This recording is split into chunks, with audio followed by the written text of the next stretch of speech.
The chapel smelled like dust and regret. Ethan Cross stood at the front, shoulders rigid, staring at a crack in the floorboards like it might swallow him whole if he wished hard enough. His Sunday suit, the only one he owned, hung loose on a frame that had shed 20 pounds in 6 months. Stress, his neighbor had said. Grief, his foreman had muttered. Ethan knew better. It was the ranch eating him alive, bite by bite, taking everything until there'd be nothing left but bones and bankruptcy. The preacher cleared his throat. "We are gathered here today. Can we skip to the part where I say the words?" Ethan's voice came out rougher than intended, almost aggressive. He didn't care. Every minute in this chapel was a minute he wasn't fixing the broken fence line or negotiating with men who wanted to see him fail.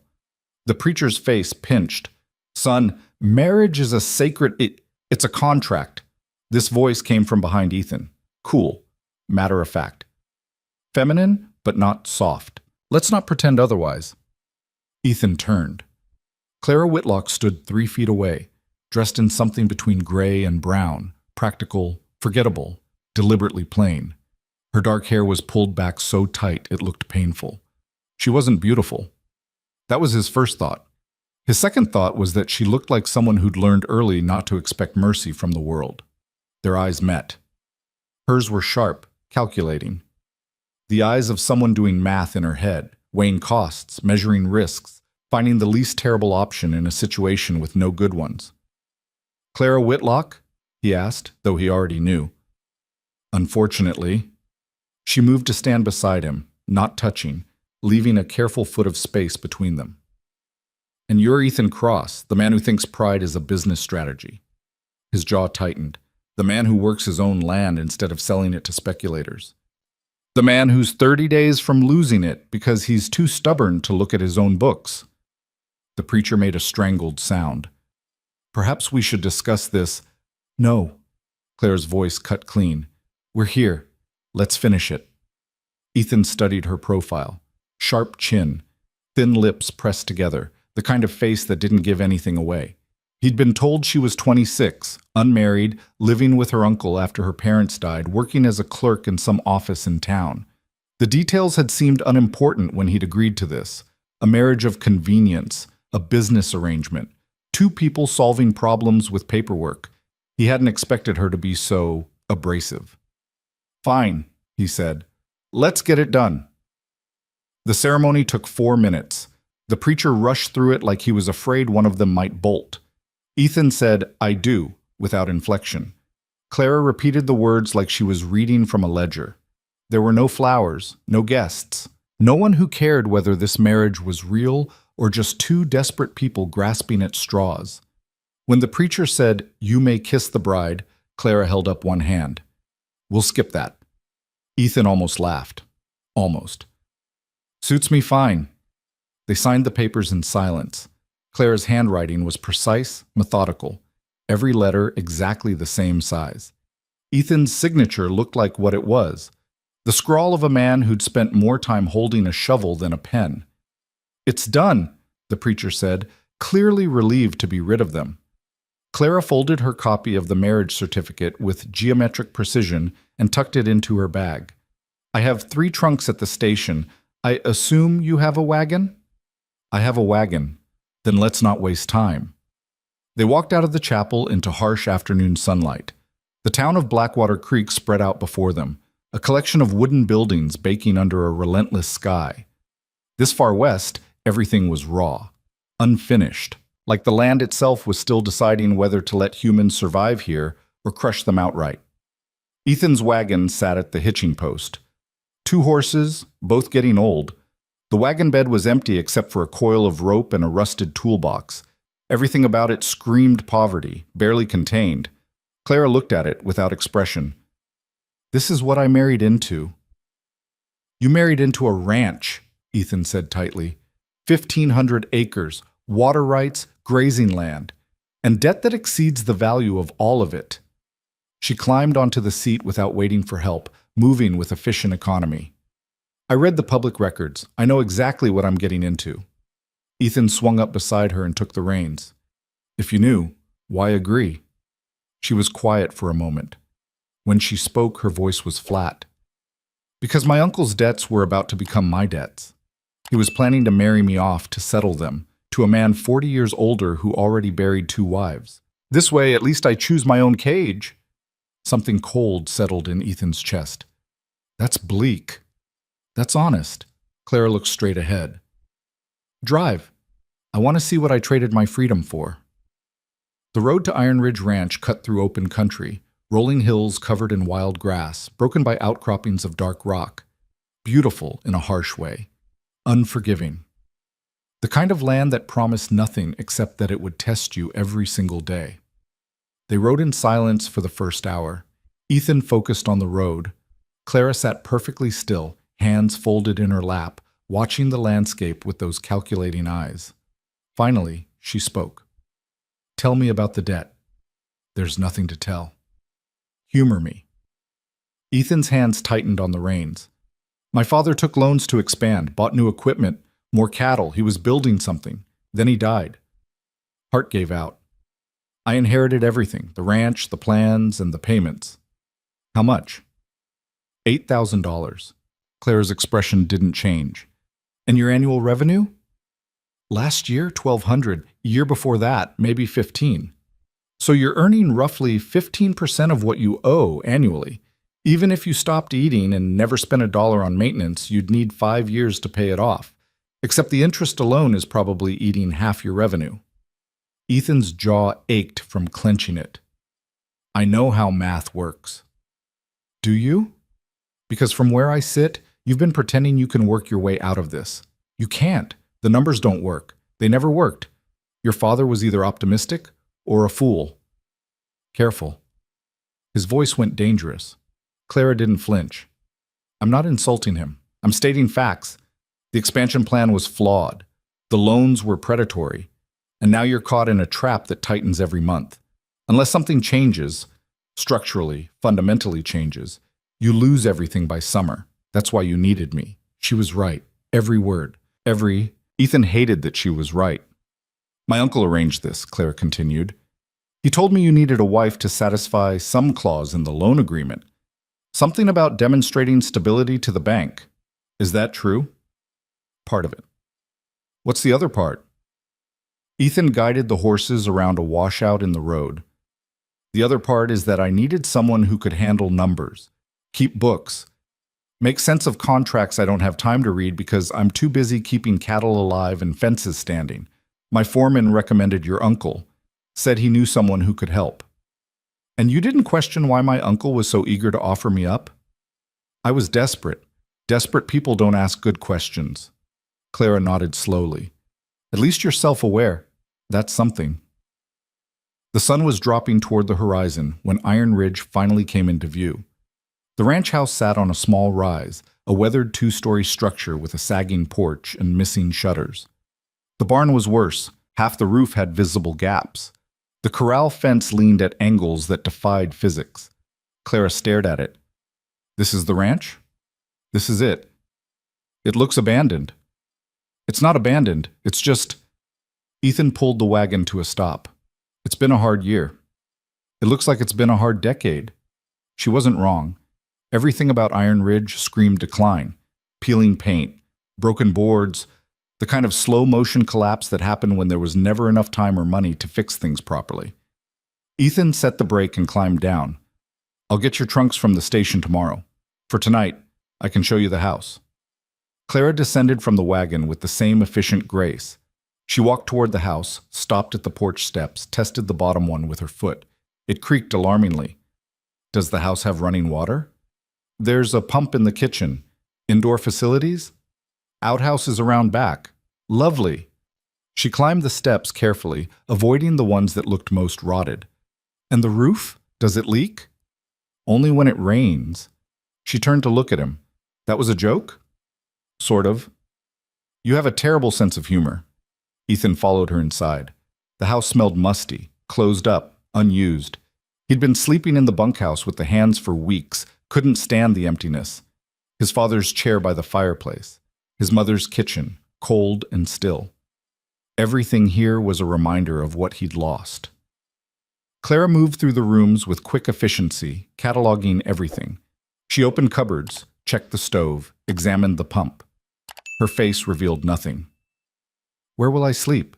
she asked. "Upstairs, 2 bedrooms. You can take the bigger one." "And you?" This story was "I'll stay in the posted on the bunkhouse." channel west of She turned to Betrayal. face him fully. Please do not repost "That's it not going in to any work." form. Ethan frowned. "What?" "The entire point of this marriage, according to you, is to demonstrate stability. If you're living as the bunkhouse and I'm alone in the house, what exactly does that demonstrate? The bank will hear about it. The town will talk. We need to maintain appearances. I'm not—" He stopped. "This was supposed to be business." "It is business, which means we need to look like a real marriage. You'll sleep upstairs, separate rooms, obviously, but you'll sleep here." She folded her arms. "Unless you want to hand the bank an excuse to call the whole thing a fraud." Ethan wanted to argue, but she was right. Again, infuriatingly right. "Fine," he said. "I'll move my things." "Do that. And tomorrow I want to see everything. The books, the contracts, the loan agreements, all of it. I told you I need to work. The fences can wait one day. If I'm going to help you keep this place, I need to understand exactly how bad things are. Real numbers, real situation. No pride, no posturing, just facts." Something dangerous flickered in Ethan's chest. "You think you can fix this?" "I think you can't." Clara's eyes were hard. "You're a rancher. You know cattle and horses and land, but you don't know contracts or interest rates or how to spot when someone's bleeding you dry. That's why you're failing. Not because you don't work hard, because you're fighting the wrong battle." "And you know the right battle?" "I know how to read." She moved toward the stairs. "I know how to find the holes in a contract. I know how men like your creditors operate. They're counting on you being too proud or too exhausted to look closely. That's their advantage. We're going to take it away." She started up the stairs, then paused. "One more thing. Don't lie to me. Not about money, not about debts, not about how bad things really are. I can't help if I'm working with false information. Understood?" Ethan stared at this sharp, severe woman who was now legally his wife. "Understood." "Good. Wake me at dawn. We have work to do." She disappeared up the stairs. Ethan stood alone in the empty house, listening to her footsteps cross the floor above. The sun was setting outside, painting the walls with orange light. Everything felt surreal. This morning, he'd been alone. Now he had a wife. A wife who looked at him like he was a problem to solve rather than a person. Maybe that's exactly what he needed. The next morning came too fast. Ethan was used to dawn, had been waking at first light since he was 10, but somehow it felt earlier today. Harsher. Like even the sun was annoyed at having to rise. He'd spent half the night moving his things from the bunkhouse. Clothes, books, the rifle his father had given him, everything fit in 2 trips. That's how little he owned, how small his life had become. Clara was already in the kitchen when he came down. She'd started a fire in the stove and was making coffee with the mechanical precision of someone who'd learned to be self-sufficient young. Her hair was pulled back in the same severe style. She wore a different dress, still plain, still practical, and an apron she must have found in a cupboard. "Morning," Ethan said. She handed him a cup of coffee without preamble. "Where do you keep the financial records?" "Not even a good morning?" "Good morning. Where are the records?" Ethan sipped the coffee. It was strong, bitter, exactly what he needed. "Desk in the office, but like I said, I need to check the north fence line today." One of the hands said, "Send someone else." "I can't just—" "You hired hands for a reason. Use them. Today, you're sitting with me and going through every piece of paper related to this ranch's finances, every loan, every contract, every receipt. I need to see the whole picture." Ethan wanted to argue. The fence was important. Cattle could get out, predators could get in. But Claire's eyes had that look again, like she was 3 steps ahead and already annoyed he hadn't caught up. "Fine," he said. "Let me talk to Rollins. He can handle the fence." Rollins was the foreman, a grizzled man in his 50s who'd worked for Ethan's father and stayed on out of loyalty more than hope. Ethan found him by the barn, examining a wagon wheel that needed replacing. "Need you to take Chavez and check the north fence," Ethan said. "Patch anything that's weak."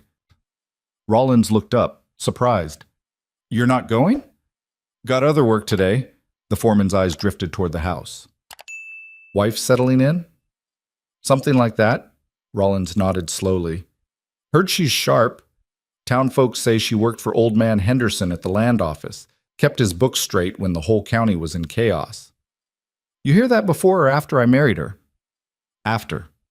Been asking around. Rollins straightened, his back creaking. Look, I know this arrangement wasn't traditional, but if she's half as smart as people say, maybe she can see something we're missing. Lord knows we've been bleeding money and can't figure where all the cuts are. Ethan felt something tight in his chest loosen slightly. That's what I'm hoping. Then give her a shot. We ain't got much to lose that we're not already losing. Back in the house, Claire had cleared the kitchen table and was already pulling papers from the office. She worked with quick, efficient movements, sorting, stacking, organizing by what looked like category or date. Sit, she said when Ethan entered. He sat. Clara spread papers across the table like a general planning a campaign. Let's start with income. What do you actually earn from this ranch? Ethan ran through it. Cattle sales, their main revenue, some horse breeding, though that had fallen off. Occasional contract work helping neighbors during harvest. It added up to roughly $1,200 a year, like he'd said. Clara wrote numbers in a small notebook, her handwriting cramped and precise. And expenses? That list was longer.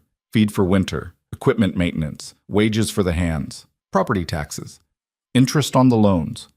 By the time Ethan finished, Clara's expression had gone from focused to grim.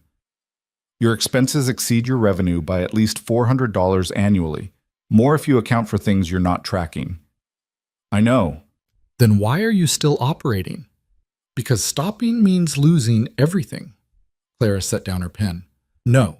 Stopping means cutting losses. You're not operating at a loss, you're hemorrhaging. There's a difference. Hemorrhaging kills you. Cutting losses gives you a chance to survive. Easy for you to say this ranch is a building on land with some animals. That's all it is. You're treating it like it's your father, like losing it would be betraying him. But he's dead, Ethan. And if you keep this up, you'll be dead too. Financially, maybe literally. Is that what he would have wanted? The words hit like a physical blow. Ethan's hands curled into fists on the table. You don't get to talk about my father. I do now. I'm your wife. Like it or not, his debts are my problem too. Clara pulled out a sheaf of papers. These are your loan agreements. 3 different creditors. The first is the bank. Standard mortgage, 6% interest. Reasonable terms. The second is a merchant named Calloway. Equipment loan, 12% interest. Less reasonable, but still legal. The third... She held up a document covered in dense text. The third is from a company called Western Holdings. Do you know who runs Western Holdings? Some business outfit from back east. Wrong. It's a shell, a front company. And the terms on this loan are... She pointed to a clause buried in the middle of page 3. 22% interest compounding monthly, plus a management fee of 5% annually, plus penalty clauses if you miss even a single payment. Ethan stared at the paper. That can't be legal. It probably isn't, but you signed it. Did you read it first? He had to think back. That loan had come during the worst of his father's illness.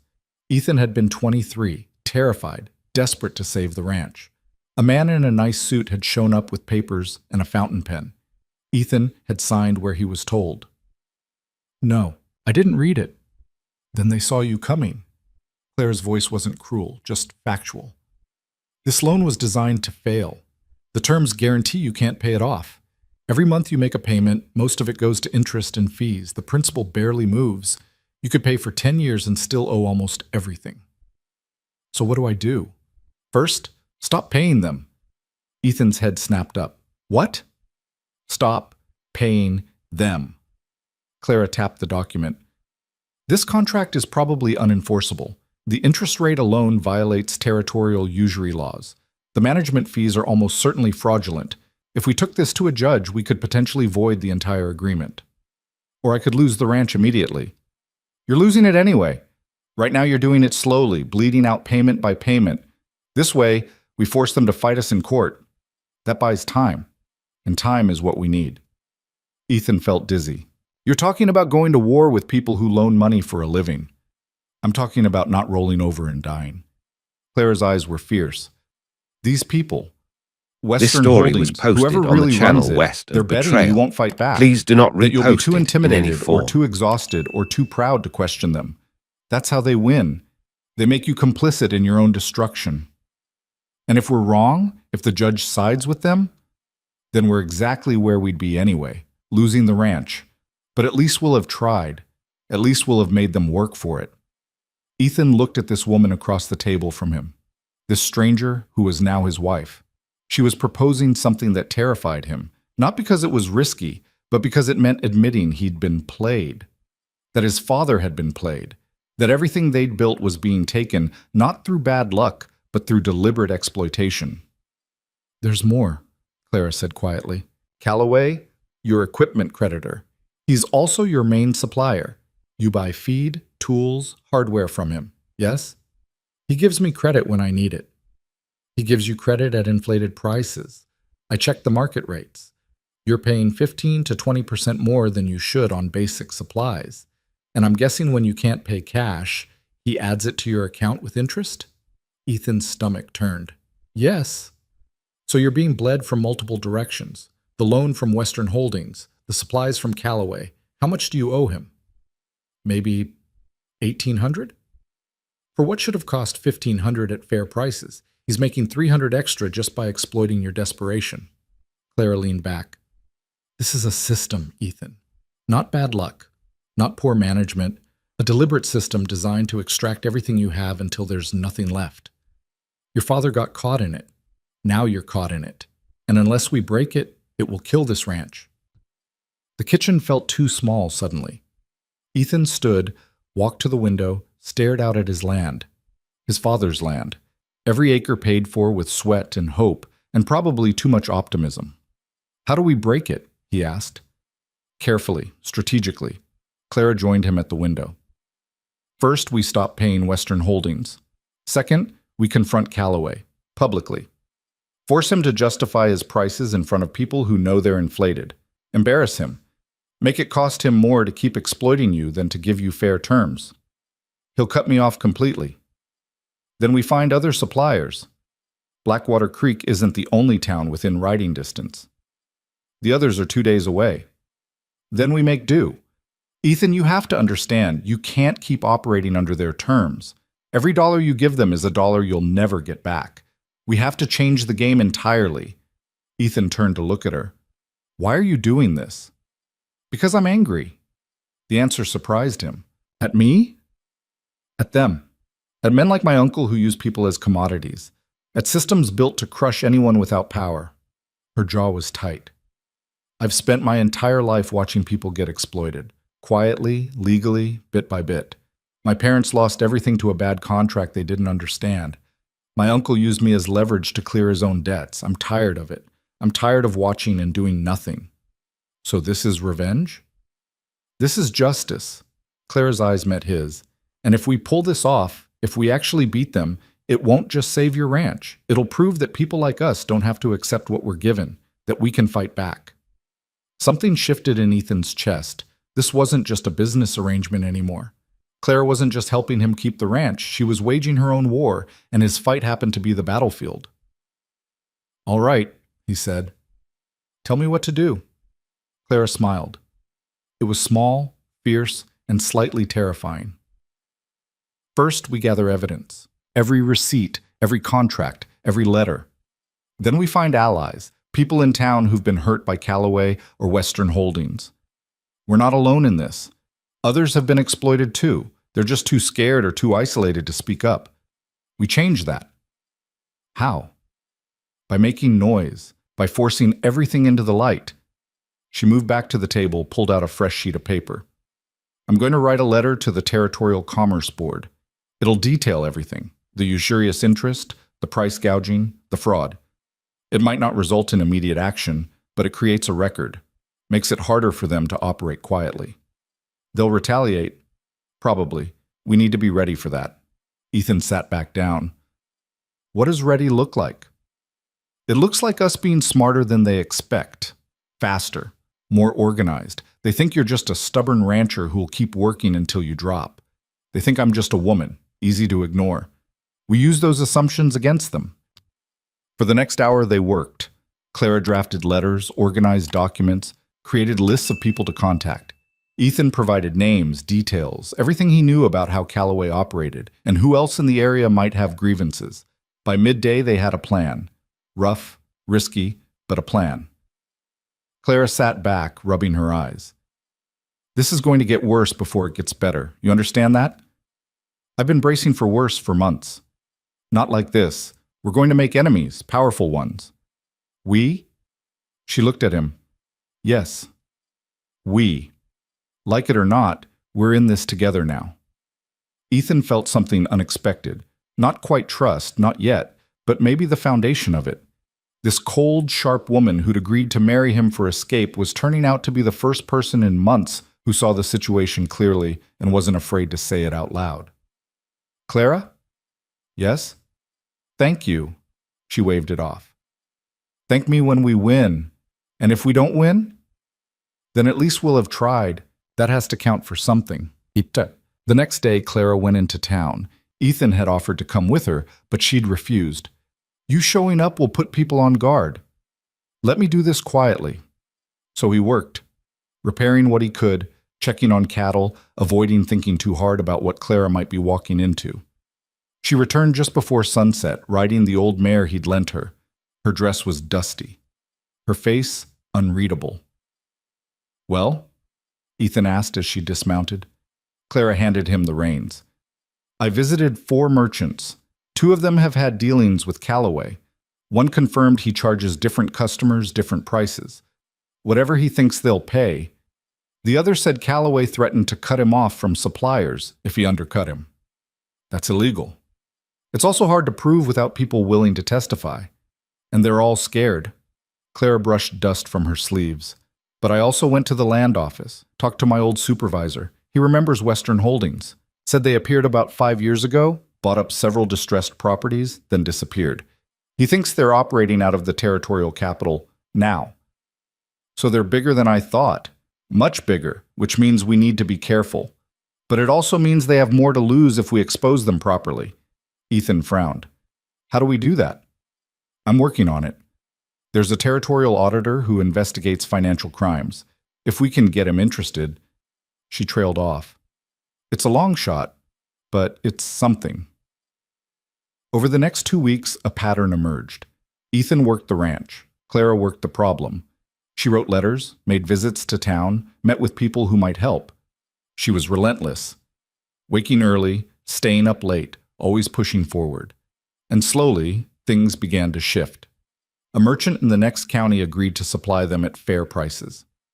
Clara negotiated new payment terms with the bank, the one creditor who wasn't actively trying to destroy them. She found a lawyer in the capital willing to review the Western Holdings contract.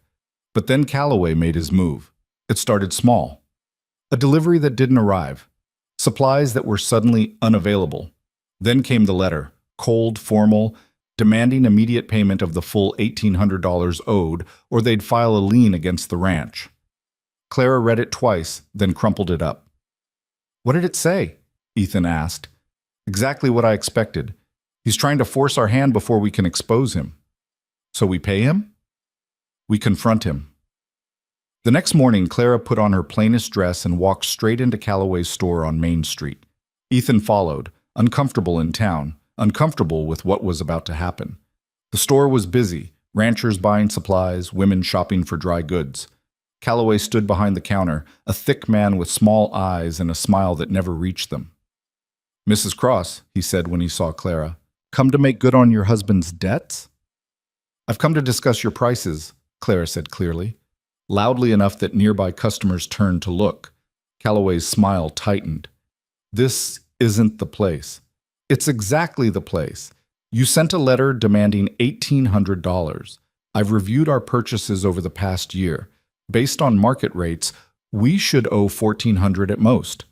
Where's the additional $400 coming from? Interest and carrying fees? Interest at what rate? You never specified in writing, and carrying fees weren't mentioned in any agreement. You simply added them. Clara pulled out her own ledger. I have dates, amounts, and comparable prices from other suppliers. Would you like me to read them aloud? The store had gone quiet. Everyone was listening. Calloway's face darkened. You're making a scene. This story was I'm posted asking on the questions. channel west If of your prices Betrayal. are fair, you should Please be do able not to defend repost them. it in any form. Get out of my store. Not until we settle this. $1,400. That's what we actually owe. I'll arrange payment of that amount. The rest is fabricated. I'll file a lien. Based on fraudulent accounting, please do. I'll see you in court. Clara's voice was ice. And when I'm there, I'll bring evidence of price fixing and extortion. I wonder how that will affect your other customers. Calloway looked around at the watching faces. Some curious, some knowing, a few nodding slightly. He leaned forward.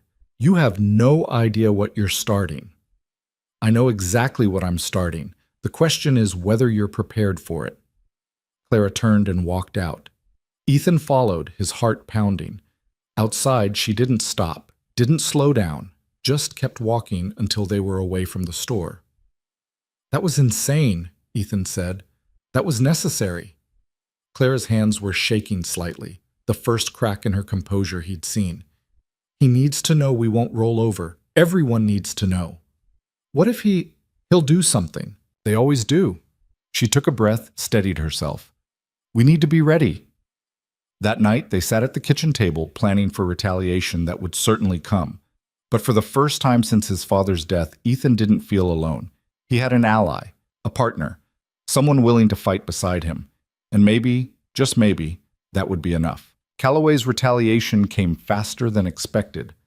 3 days after Clara's public confrontation, the feed delivery they'd arranged from the neighboring county never arrived. The supplier sent a terse note claiming unforeseen complications and returning their deposit. No explanation, no apology, just a clear message that someone had gotten to them first. Ethan crumpled the note in his fist. He's blocking us. Clara stood at the kitchen window, watching storm clouds gather over the hills. Of course he is. We embarrassed him. Men like Calloway don't forget that. We need that feed. Winter's coming and we're already short. I know. She turned from the window, her expression calculating. How much do we have in reserve? Maybe 3 weeks' worth? 4 if we ration. Then we ration, and we find another source. There is no other source within reasonable distance. You know that. Clara's jaw tightened. Then we make the unreasonable distance reasonable. How far is the rail depot in Fletcher Station? 2 days' hard ride, maybe 3 with loaded wagons. Can your hands make the trip? Ethan thought about his crew. Rollins was tough, but getting old. Chavez was young, capable. Miller had a bad leg that acted up in cold weather. Maybe, but that's a week-round trip, minimum, and it'll cost extra for transport. Less than Calloway was charging. Clara moved to the table, pulled out her ledger. I've been tracking prices. Even with transport costs, we'll save money, and Calloway loses leverage. If the weather holds. It won't, which is why we need to move now before the pass gets snowed in. She wrote something down, tore the page from the ledger. Send Rollins and Chavez, give them this list. Tell them to buy everything they can carry. Ethan took the paper. The list was detailed, specific, with price limits noted beside each item. You've been planning this. I've been planning for every possibility. That's the difference between us and them. We think 3 moves ahead now. He wanted to argue that 2 days was too long to be without his foreman, that the risk was too high, that maybe they should just pay Calloway what he wanted and avoid more trouble. But the words died in his throat. Clara was right. They'd crossed a line. The only way forward was to keep moving. I'll tell Rollins to leave at dawn, he said. That night, a different kind of trouble arrived. Ethan was checking the barn before bed when he heard horses, not the usual sounds of his own animals settling down, different horses moving fast, pulling up in the yard. He grabbed the rifle from its rack and moved to the door. 4 riders sat their horses in the darkness, silhouettes against the moonlit sky. Ethan recognized none of them. Too well dressed to be ranch hands, too comfortable with the late hour to be lost travelers. Help you, gentlemen? Ethan called out, keeping the rifle low but visible. The lead rider, a lean man in a city coat, nudged his horse forward a few steps. Ethan Cross? That's right. We're here on behalf of Western Holdings Company. We understand you've stopped making payments on your loan. Ethan's grip on the rifle tightened. That's between me and Western Holdings. We are Western Holdings, or rather we represent their interests in this territory. The man's voice was smooth, educated, dangerous in its politeness. Our records show you're 3 weeks delinquent. That's a violation of your contract. Your contract might not be worth the paper it's written on. The writer smiled. Ethan couldn't see it clearly in the dark, but he heard it in the man's voice. Is that the legal opinion of your new wife? We've heard she's been making waves in town, asking questions, making accusations. The fact that they knew about Clara sent ice down Ethan's spine. Get off my property. We will. But first, a message. Your loan payment is due in full by the end of the month. If you fail to pay, we'll begin foreclosure proceedings immediately. No extensions, no negotiations. The writer turned his horse. And Mr. Cross? Accidents happen on ranches, equipment fails, buildings catch fire. It would be unfortunate if you lost more than just land. The 4 riders wheeled away, disappearing into the darkness as quickly as they'd come. Ethan stood frozen, heart hammering, until he heard the door of the house creak open behind him. How much did you hear? He asked without turning. Enough. Clara's voice was steady, but when she stepped beside him, he saw her hands were clenched into fists. They're escalating. They threatened us. They threatened violence. There's a difference. She stared after the departed riders. We need to document this. Write down exactly what was said, who was here, what time. If they follow through on anything, we'll need evidence. Clara, maybe we should... Don't. She turned to him, and in the moonlight her eyes were fierce. Don't say we should back down. Don't say we should give them what they want. Because once we do that, we're finished. They'll know they can threaten us into submission. They can burn us out, kill our cattle, destroy everything. Then we make sure that costs them more than it's worth. Clara's voice dropped. I've dealt with men like this before. They rely on fear. They make threats because threats are cheaper than action. But if we document everything, if we make noise, if we ensure that any violence against us becomes public knowledge, suddenly their tactics become liabilities. Ethan wanted to believe her. But standing in the dark, thinking about 4 armed men riding away into the night, he felt the weight of how badly this could go wrong. I need to know you're sure, he said, because if we keep pushing, there's no going back. Clara was quiet for a moment. When she spoke, her voice carried something he hadn't heard before. Not quite fear, but acknowledgement of it. I'm not sure of anything, but I'm more afraid of living the rest of my life knowing I had a chance to fight back and didn't take it. Aren't you? He was. That was the truth of it. He'd watched his father work himself to death trying to save this place. If Ethan lost it anyway, at least let it be while fighting, not while cowering. All right, he said. We keep going. Good. Because I already sent a letter to the territorial marshal describing everything. The usurious loans, Calloway's price fixing, tonight's threats. It's on record now. Ethan stared at her. When did you do that? Yesterday. I had a feeling things would get worse. She managed a thin smile. I told you, 3 moves ahead. Rollins and Chavez left before dawn, 2 wagons loaded with what little cash they could spare and instructions to buy smart and fast. Ethan watched them disappear down the road, feeling like he was sending men into a fight he should be leading himself. They'll be fine, Claire said, coming to stand beside him. She'd taken to doing that lately, appearing at his shoulder when his thoughts went dark. You don't know that. No, but worrying won't change it. She was right. Again, it was becoming a pattern he both appreciated and resented. The next few days crawled by. Ethan threw himself into ranch work, repairing the barn roof, reinforcing the corral, anything to keep his hands busy and his mind from spiraling. Clara maintained her routine of letters and ledgers, building their case piece by piece. But the tension sat between them like a third presence, heavy and waiting. On the 4th day, trouble came from an unexpected direction. Ethan was working near the creek when Miller, the hand with the bad leg, came limping up fast. Boss, we got a problem. The water's stopped. Ethan dropped his tools. What do you mean stopped? Creek's running dry, down to a trickle. They hurried to where the creek fed into their main trough. Miller was right. What should have been a steady flow was barely a stream. Ethan followed it upstream, dread building in his chest. A quarter-mile up, he found the cause. Someone had built a crude dam. This story was rocks and posted timber on the blocking channel the west channel, of Betrayal. diverting the Please water do not into a new repost it path in that any ran away form. from Iron Ridge's property line. Son of a... Ethan didn't finish the curse.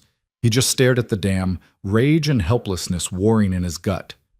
Clara appeared behind him, breathing hard from the climb. She'd followed without being asked. She looked at the dam, then at Ethan. Who owns the land upstream? Carlton, James Carlton. He's got a spread about 2 miles north. Does he have a reason to cut off your water? No. We've always had an understanding. The creek runs through both properties. We both use what we need. Ethan kicked a rock. Someone got to him. Paid him or threatened him or both? Clara studied the dam with the same calculating look she gave financial documents. Can we tear it down? That's destruction of property. He could have us arrested. Even though the water rights are shared? Water rights out here are complicated. Technically, whoever's upstream controls the flow. Unless there's a formal agreement filed with the county, which we never bothered with because Carlton was reasonable. Was being the key word. Clara walked around the dam, examining it from different angles. We need that water. Without it, the cattle can't survive. How long before we're in real trouble? Week, maybe less in this heat. Then we have 2 options. Tear it down and deal with the consequences, or go talk to Carlton, try to reason with him. Ethan laughed bitterly. You want to reason with someone who just killed our water supply? I want to know if he did it voluntarily or under duress. If someone's threatening him too, maybe we can use that. Clara turned to face him. This is how they work, Ethan. They don't just attack us directly. They turn our neighbors against us, isolate us, make us look like the problem. We need to know what Carlton's thinking before we act. She was right. Of course she was right. But the anger burning in Ethan's chest wanted action, not strategy. Fine, he said. We'll ride out tomorrow. Talk to him. Not we. You. This needs to be between ranchers. If I come, he'll feel ganged up on. It has to be man to man. Ethan started to argue, then stopped. Sometimes Clara's instincts were better than his. All right, but if he won't talk, then we tear down the dam and let him try to stop us. Clara's smile was sharp. One way or another, we're getting that water back. The ride to Carlton's ranch took 2 hours. Ethan used the time to practice what he'd say, running through arguments and appeals and thinly veiled threats. By the time he arrived, he'd worked himself into a state of controlled fury that felt like it might explode at the wrong word. Carlton was in his yard, supervising some fence work. He saw Ethan coming and stiffened, guilt written all over his weathered face. Ethan dismounted slowly, deliberately. James? Ethan, wasn't expecting you. I found something interesting upstream. A dam. My water's been cut off. Carlton wouldn't meet his eyes. Yeah, about that. About what? About you violating 30 years of shared water rights? About you trying to kill my herd? It ain't like that. Then what's it like? Ethan stepped closer. We've been neighbors for how long? Since I was a kid. You knew my father, and now you're doing this? Carlton's jaw worked. He looked older suddenly, tired. I didn't want to, but I got no choice. There's always a choice. Not when men show up at your door making it clear what'll happen if you don't cooperate. Carlton finally looked at him. Same men who've been bleeding you dry, I reckon. They came to me 2 days ago, said I needed to cut your water off, said if I didn't, they'd make sure I couldn't sell my cattle anywhere in the territory. They got that kind of reach, Ethan, that kind of power. The anger in Ethan's chest shifted into something colder. Western Holdings? Didn't say who they were, but they weren't local, and they knew too much about my operation to be guessing. Carlton spat into the dust. I got a family, 3 daughters still at home. I can't risk them getting hurt because I wanted to be neighborly. Ethan wanted to rage at him, to demand he stand up, to call him a coward. But looking at Carlton's face, the fear etched there, the shame, he recognized something familiar. This was what they did. Western Holdings and their enforcers. They didn't just attack directly. They turned people against each other, forced neighbors to choose between survival and decency. How much did they pay you? Ethan asked quietly. Nothing. That's the thing. They just threatened. Said I'd regret it if I didn't comply. And you believed them. I saw what happened to Hutchins over in Red Creek. His barn burned down last month. No explanation, no suspects. But word is he'd refused to cooperate with some business interests. I ain't risking that. Ethan stood there, feeling the fight drain out of him. Carlton wasn't the enemy. He was another victim, just trying to protect what was his. If I tear down that dam, Ethan said slowly, will you rebuild it? Carlton hesitated. If they make me, yeah, I have to. And if I can prove they're operating illegally, if I can bring them down, then I'd dance at your wedding celebration. But Ethan, Carlton shook his head. These ain't regular businessmen. They're connected. They got lawyers and money and no conscience. You really think you can beat them? I have to try. Then you're braver than me, or more foolish. Carlton looked away. I'm sorry, truly, but I got to protect my own. Ethan rode back to Iron Ridge with Carlton's apology ringing hollow in his ears. The man was scared. That was understandable, but it didn't change the fact that Ethan's cattle were going to die of thirst if something didn't change soon. Clara was waiting when he returned, reading his face before he even dismounted. He's being threatened, Ethan said. Western Holdings got to him first. Did he agree to take the dam down? No, he can't. They'll come after his family. Clara nodded slowly, like she'd expected this. Then we tear it down ourselves, tonight, before he can report it. That's illegal. So is coercion and extortion. We're past the point of legality mattering. She crossed her arms. Besides, if we do it quietly, Carlton can claim he doesn't know who did it. Gives him cover with both us and them. Ethan studied his wife. When had she become someone who suggested tearing down dams in the night? When had he become someone who listened to such suggestions and found them reasonable? All right, he said. We'll need tools, and we should wait until well after dark. Clara smiled grimly. I'll pack supplies. You rest. It's going to be a long night. They left at midnight, Ethan, Clara, and Miller. Chavez and Rollins were still gone with the supply run. That left just the three of them to dismantle what Carlton had built. The moon was half full, giving enough light to work by, but not so much they'd be easily spotted. They reached the dam and got to work immediately, prying rocks loose, pulling apart the timber framework. It was hard, brutal labor. The dam had been built solid, meant to last. Miller worked silently, his bad legs slowing him, but his determination solid. Clara surprised Ethan by keeping pace, her hands blistering as she hauled stones, never complaining, never slowing. 2 hours in, the dam began to fail. Water started trickling through gaps, then rushing as more stones came loose. By the time they finished, the creek was running strong again, following its original path. Ethan stood in the water, soaked to the knees, breathing hard. That'll hold them off for a while. Until they rebuild, Clara said. She was sitting on the bank, hands bleeding, dress ruined. In the moonlight, she looked exhausted but satisfied. But at least we bought time. Miller cleared his throat. Boss, if they keep doing this, keep pressuring folks to sabotage us. What's the plan? It was a fair question. One Ethan didn't have a good answer for. Clara spoke up. The plan is we expose them before they can isolate us completely. We're already building a case. Letters to the territorial authorities, documentation of threats, evidence of fraud. We just need enough to force an investigation. And if that doesn't work, Miller asked, then we fight harder. They rode back as dawn was breaking, tired and filthy. Ethan felt a strange satisfaction despite the exhaustion. They'd acted. They'd refused to be passive victims. It wasn't much, but it was something. When they reached the ranch, they found Rollins and Chavez had returned. The wagons were loaded with supplies, feed, tools, everything on Clara's list. Both men looked exhausted but triumphant. Any trouble? Ethan asked as they unloaded. Rollins shook his head. Smooth as could be. Though we did hear some interesting talk in Fletcher's station. What kind of talk? About Western Holdings. Seems they've been active all over the territory, buying up distressed properties, forcing sales. There's at least a dozen ranches and farms they've acquired in the last 5 years. Always the same pattern, loans with impossible terms, pressure tactics, foreclosure.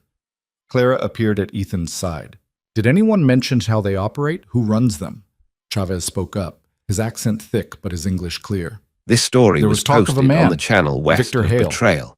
He's Please the one do who not comes when they repost want to it close in any a deal. form. People say he's ruthless, that he enjoys watching people lose everything. The name meant nothing to Ethan, but he saw Clara's expression shift, something dark crossing her face. You know that name? He asked. Clara's voice was flat. I know of the family. The Hales made their fortune in railroad speculation back east, buying land, forcing development, crushing anyone in their way. If Victor Hale is out here, it means Western Holdings isn't just some local operation. It's connected to real money, real power. The satisfaction Ethan had felt moments ago evaporated. So we're fighting someone bigger than we thought. Much bigger. Clara looked at the loaded wagons, at the supplies they'd worked so hard to acquire. But that also means they have more to lose. Companies like that survive on reputation. If word gets out that they're operating fraudulently, it could damage their entire operation. Not just here, but everywhere they do business. Rollins scratched his jaw. So what's the move, boss? Ethan looked at Clara. She looked back at him. For a moment, they didn't need words. They'd become partners in this, for better or worse. We keep documenting everything, Ethan said. Every threat, every illegal tactic. And we start talking to other ranchers, the ones Hale has targeted. If we can organize them, show them they're not alone. We turn this from isolated complaints into a pattern, Clara finished. Make it impossible for the authorities to ignore. It was a plan. Maybe even a good one. But standing there in the morning light, looking at his battered ranch and his small crew and his wife with bleeding hands, Ethan felt the odds stacking impossibly high. Still, they'd come this far. Might as well see it through. Over the next week, Clara threw herself into research with frightening intensity. She spent hours writing letters, compiling lists, cross-referencing property records at the county office. She tracked down every ranch and farm that Western Holdings had foreclosed on, every family they'd displaced. The pattern was damning. Identical loan terms, same impossible interest rates, same mysterious management fees. Western Holdings operated like a machine designed to extract wealth and leave nothing behind. I found 12 properties in this county alone, Clara said one evening, spreading papers across the kitchen table. 12 families destroyed, and that's just what I could document easily. The real number is probably higher. Ethan studied the list. He recognized some of the names. Good people, hard workers, now gone, scattered to wherever you go when you lose everything. We should contact them, he said. See if they'll testify. Most won't. They're too broken, too scared. But we only need a few. 3 or 4 solid testimonies combined with our documentation might be enough. Enough for what? To force a territorial investigation. Maybe even a criminal inquiry. Clara's eyes were bright with focus. If we can prove a pattern of fraud and coercion, Western Holdings could face charges. And if Victor Hale is personally involved in the threats, he could go to prison. More likely, he'd just face fines and censure, but it would damage his family's reputation, make it harder for them to operate. That might be the best we can hope for. It wasn't justice, exactly, but it was something, a crack in the armor, a chance. That night, lying in his room, Ethan couldn't sleep. His mind kept turning over everything they'd learned, everything they were trying to do. The fight had grown so much bigger than saving his ranch. Now it was about exposing a system, protecting others, making sure what happened to him didn't keep happening. He heard footsteps in the hall. Clara, unable to sleep too apparently. Ethan got up, went downstairs, found her in the kitchen, staring at her notes by lamplight. You should rest, he said. She didn't look up. I will. Eventually. He sat across from her. Clara, I need to ask you something. Ask. Why are you really doing this? And don't give me the line about being angry at the system. There's something more. She was quiet for so long he thought she wouldn't answer. Then slowly she set down her pen. My father owned a mill. Small operation, but it was ours. When I was 12, a company approached him about selling. He refused. So they made his life difficult. Suppliers stopped delivering. His workers were offered jobs elsewhere. The bank called in his loans early. Her voice was eerily calm, like she was reciting facts rather than reliving pain. He fought for 2 years, refused to give up. The stress killed him. Heart attack at 43. My mother lasted another year before grief finished what he'd started. Ethan felt something tighten in his chest. And the mill? Sold for pennies to settle the debts. The company that wanted it got it for a fraction of what it was worth. They tore it down, built something else, erased every trace of what my father built. Clara finally looked at him. I was 14 when I became an orphan. I swore then that if I ever got a chance to fight back against people like that, I would. You're giving me that chance. This isn't just about me, is it? Or the ranch? No.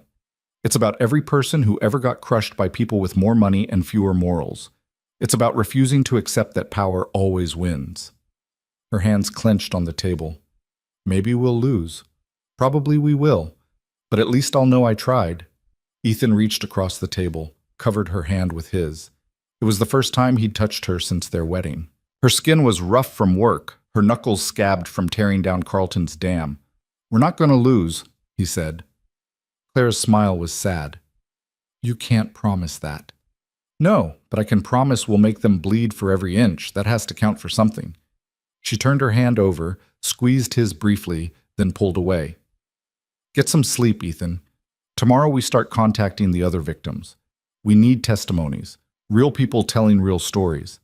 That's how we win. He went back to bed, but sleep still wouldn't come.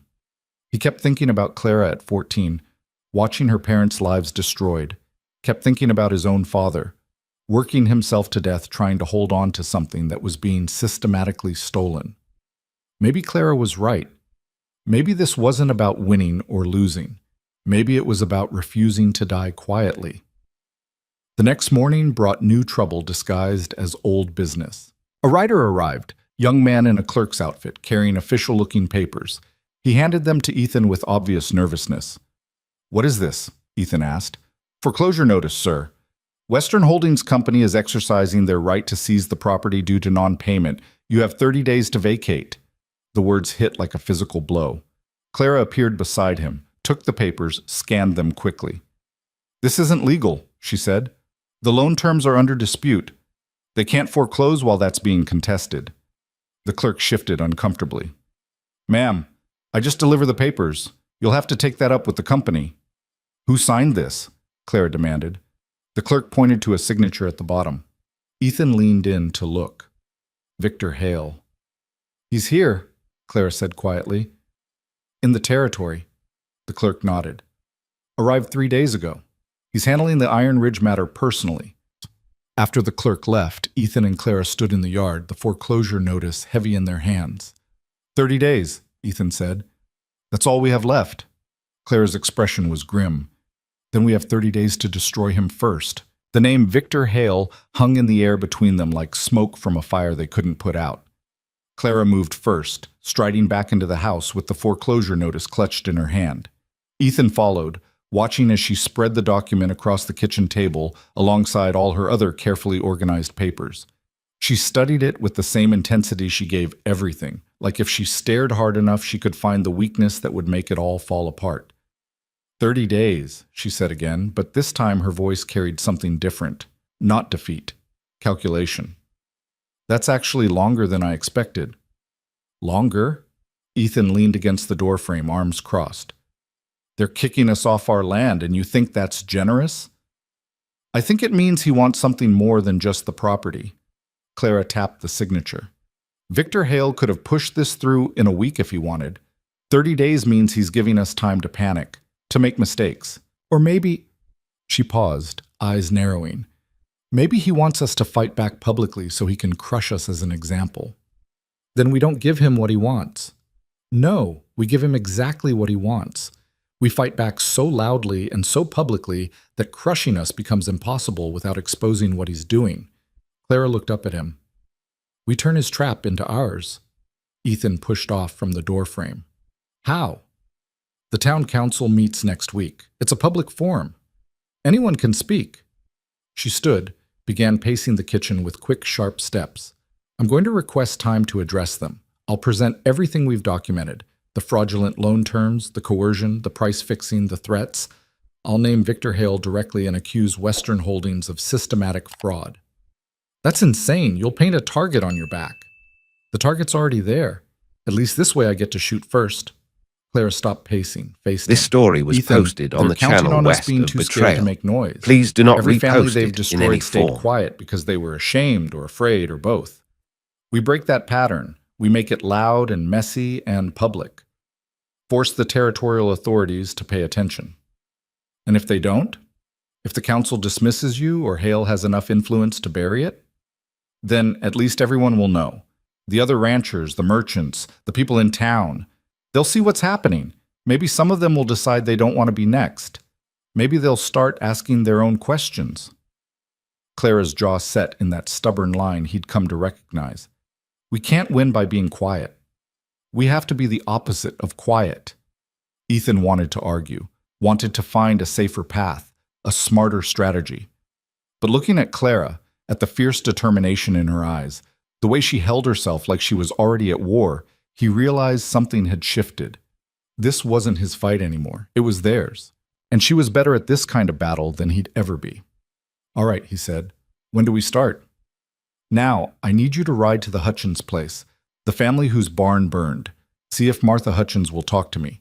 If I can get her to testify about what happened, about the threats they received. She won't. Her husband died in that fire. Clara's expression softened just slightly. Then she has even more reason to want justice. Try, Ethan. That's all I'm asking. He saddled up and rode out within the hour, leaving Clara to her letters and planning. The Hutchins place was 15 miles northwest, through rough country that gave Ethan too much time to think about what they were doing, about how badly it could go wrong, about the fact that his wife of barely a month, was about to stand in front of the town council and accuse a powerful man of crimes that could get her killed. The Hutchins property looked worse than Iron Ridge. The barn was a blackened skeleton, the house dark and hollow. Martha Hutchins answered his knock, looking 20 years older than she was. Her face was gaunt, her eyes empty. Mrs. Hutchins, Ethan said, removing his hat. I'm Ethan Cross.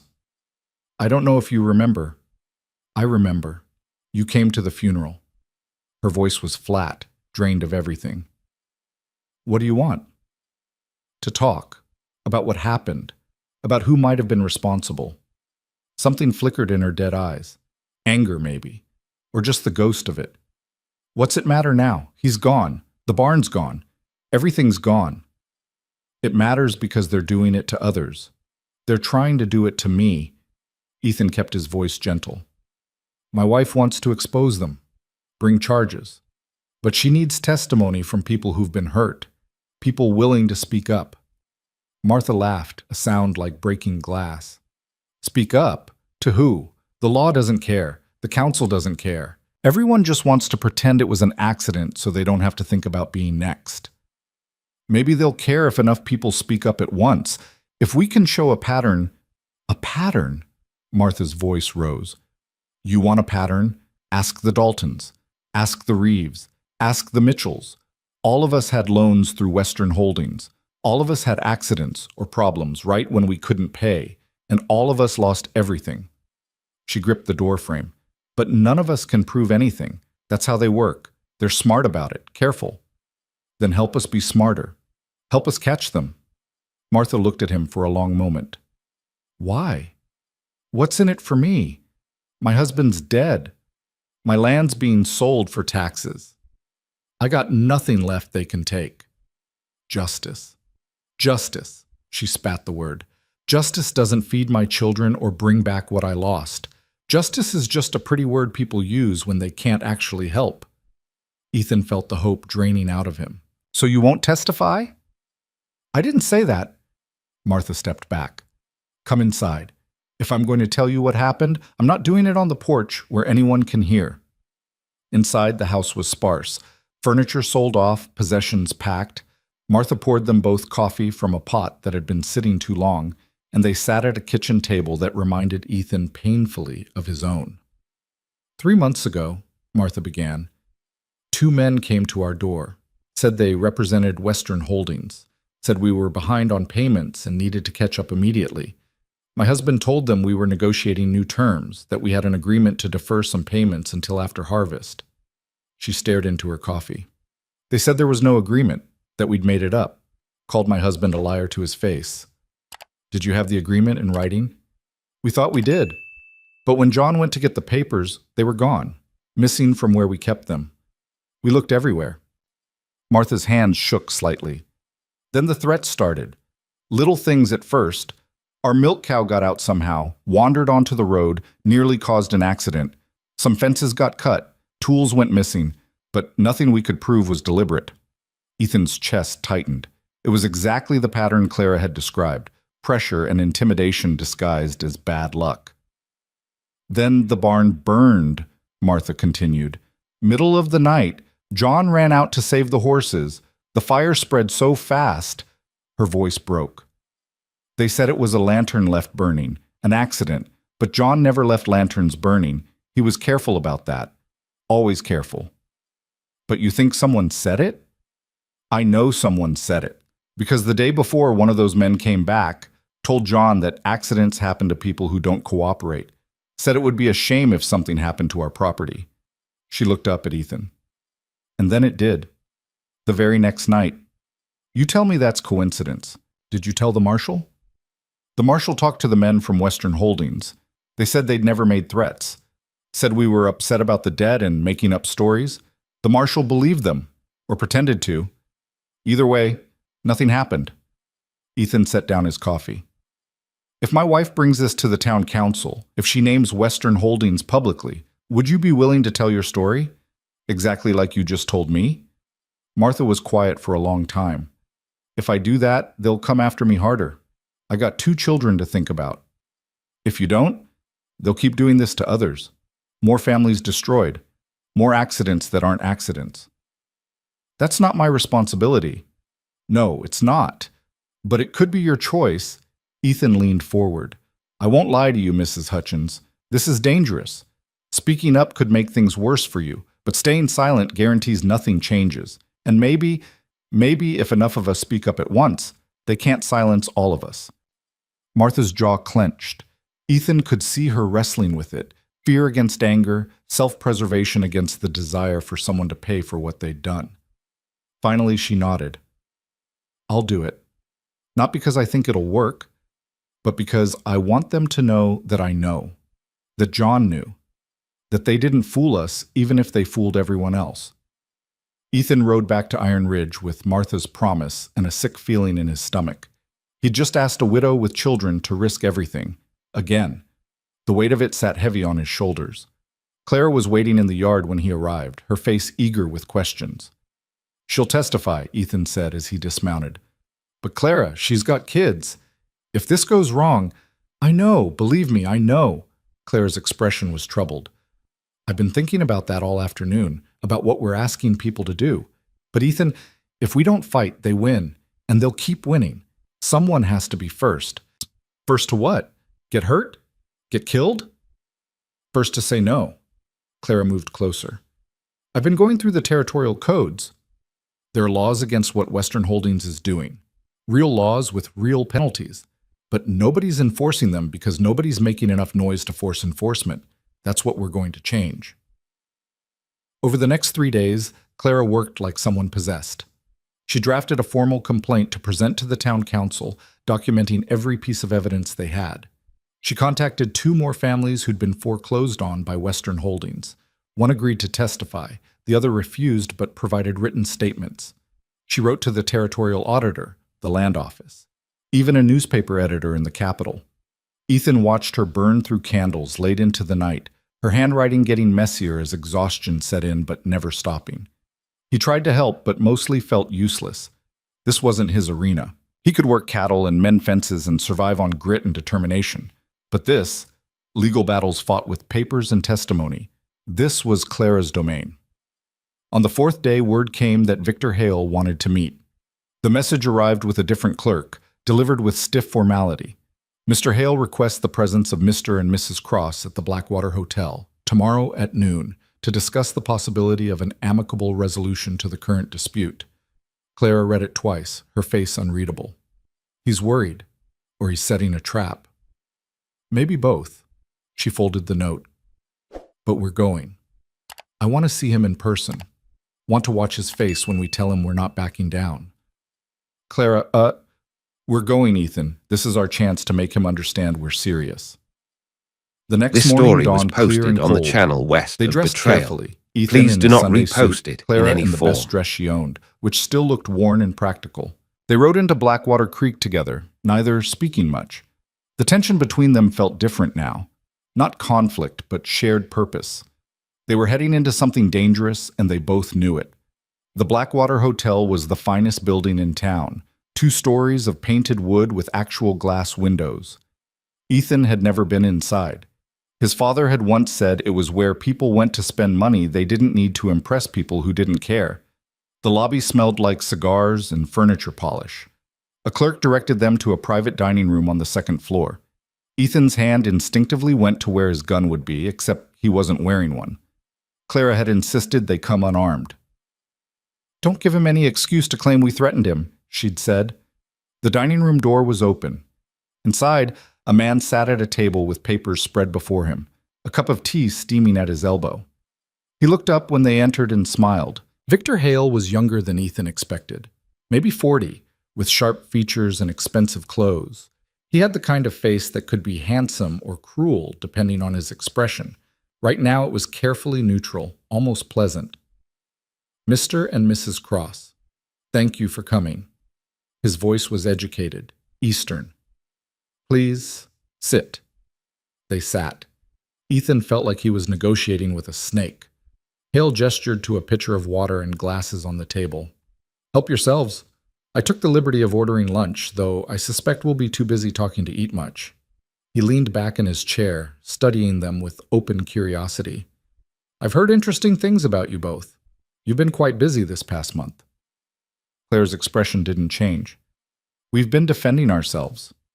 "Is that what you call it?" "I'd call it interfering with legitimate business operations." Hale's smile didn't waver. "But let's not argue semantics. I asked you here because I believe we can resolve this situation without further unpleasantness." "You mean without us exposing your fraud to the town council?" Clara said flatly. Hale's smile finally slipped, just slightly. "Strong words, Mrs. Cross. I hope you can back them up." "I have documentation, testimony, evidence of systematic exploitation, and illegal loan terms. Your company has been operating in violation of territorial usury laws for years. The only reason you've gotten away with it is because your victims were too isolated or too frightened to fight back." Clara met his eyes. "We're going to change that." The room went very quiet. Ethan could hear his own heartbeat. Hale set down his teacup with careful precision. "Let me tell you what I think is really happening here. I think you're 2 desperate people grasping at straws. You defaulted on a legitimate loan. Now you're trying to rewrite history to avoid the consequences." He leaned forward. "Mrs. Cross, I've looked into your background. I know about your parents, about the mill. I understand why you might have a personal vendetta against businessmen like myself. But projecting your family's failures onto me won't save your husband's ranch." Clara's face went pale, then flushed with anger. "Don't you dare!" "I dare because it's true. Your father made bad decisions and paid the price. That's not my fault. And it's not my fault that your husband inherited a dying ranch from a man who spent beyond his means." Hale's voice stayed calm, almost kind. "But here's what I'm willing to do, because I'm not the villain you've decided I am. I'll give you 60 days instead of 30. That's double the time. Use it to sell some cattle, liquidate assets, and pay off at least half of what you owe. Do that, and we'll renegotiate the rest of the debt at more favorable terms." Ethan found his voice. "And if we refuse? Then I'll proceed with foreclosure on schedule, and Mrs. Cross's little presentation to the town council will accomplish nothing except making you both look bitter and foolish." Hale spread his hands. "I'm offering you a way out, a compromise. Take it." Clara stood abruptly. "Your compromise is asking us to sell off half our assets to pay a fraudulent debt. That's not compromise. That's robbery dressed up in polite language. It's business. It's theft, and we're not accepting it." Claire's voice was steady despite the anger in her eyes. "We'll see you at the council meeting, Mr. Hale, where I will present every piece of evidence I have, And if you try to stop me, that will just be more evidence of coercion. Hale stood as well, his pleasant expression finally dropping. You're making a mistake. Both of you. I've destroyed people far more powerful than a failed rancher and his bitter wife. Walk away now while you still can. Is that a threat? Ethan asked, also standing. It's a prediction. Hale gathered his papers. You have no idea what you're up against. The law doesn't care about your feelings. The courts don't care about your sob stories. Money talks, Mrs. Cross. And I have a great deal more of it than you. But we have the truth, Clara said. And we're going to make sure everyone hears it. They left before Hale could respond, walked down the stairs and out of the hotel with their heads high and their hands shaking.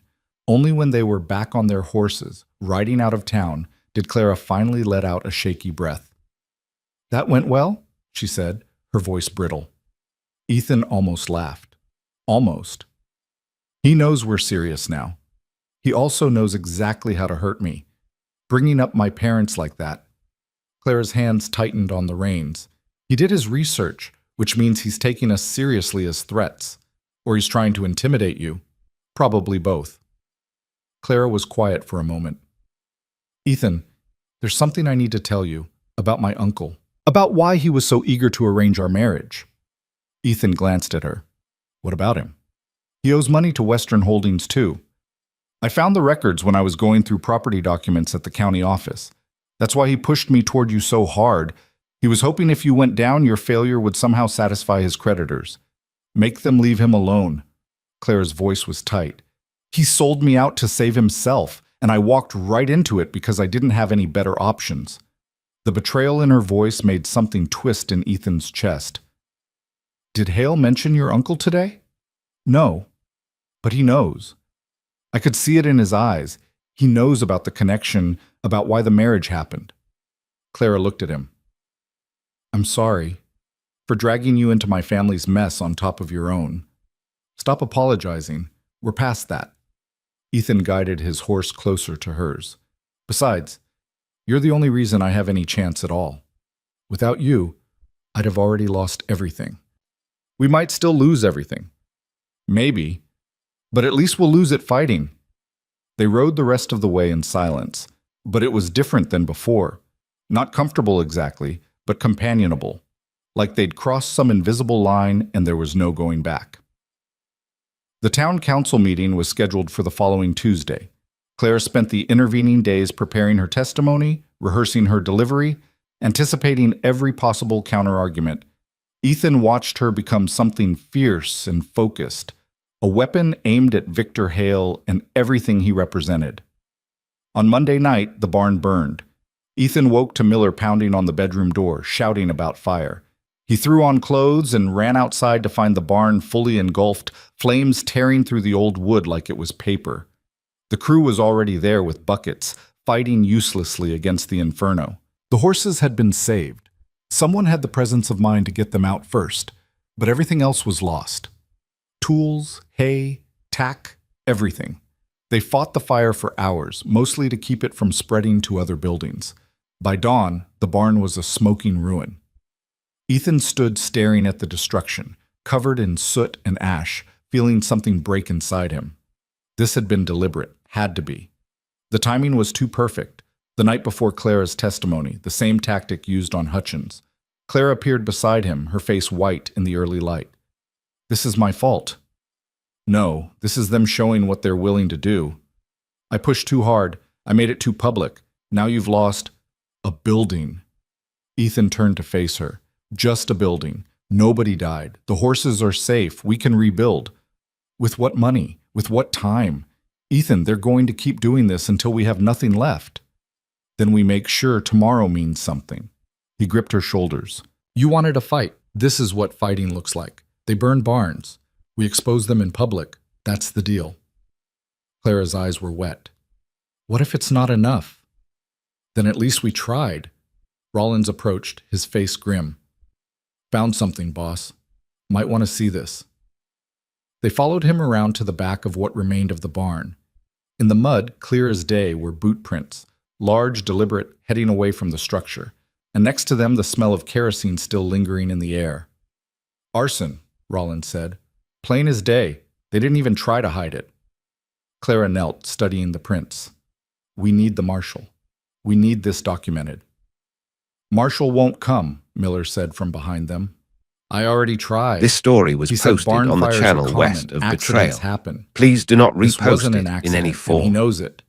Clara stood, something hard settling over her features. Fine.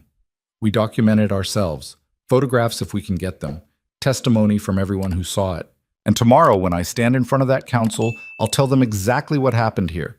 Let them try to dismiss it as coincidence. They spent the morning documenting everything. Chavez sketched the boot prints. Miller wrote down a timeline. Rollins provided testimony about the kerosene smell. By afternoon, they had enough evidence to at least prove arson, even if they couldn't prove who'd done it. That night, Clara barely slept. Ethan heard her pacing upstairs, rehearsing her speech, preparing for battle. He wanted to tell her to rest, that she'd need her strength, but he understood. Tomorrow she would stand in front of powerful people and accuse them of crimes. Of course she couldn't sleep. Dawn came too fast. They dressed in silence, both knowing what was at stake. The town council met at 10. By 9:30, they were saddling horses. Ready? Ethan asked. Clara looked at the charred remains of the barn, then at the house, then at him. No, but I'm going anyway. They rode toward Blackwater Creek side by side, the morning sun at their backs, carrying everything they'd built toward one last desperate gamble. The town hall was already crowded when they arrived. Word had spread about Clara's planned testimony, and it seemed like half of Blackwater Creek had turned out to watch.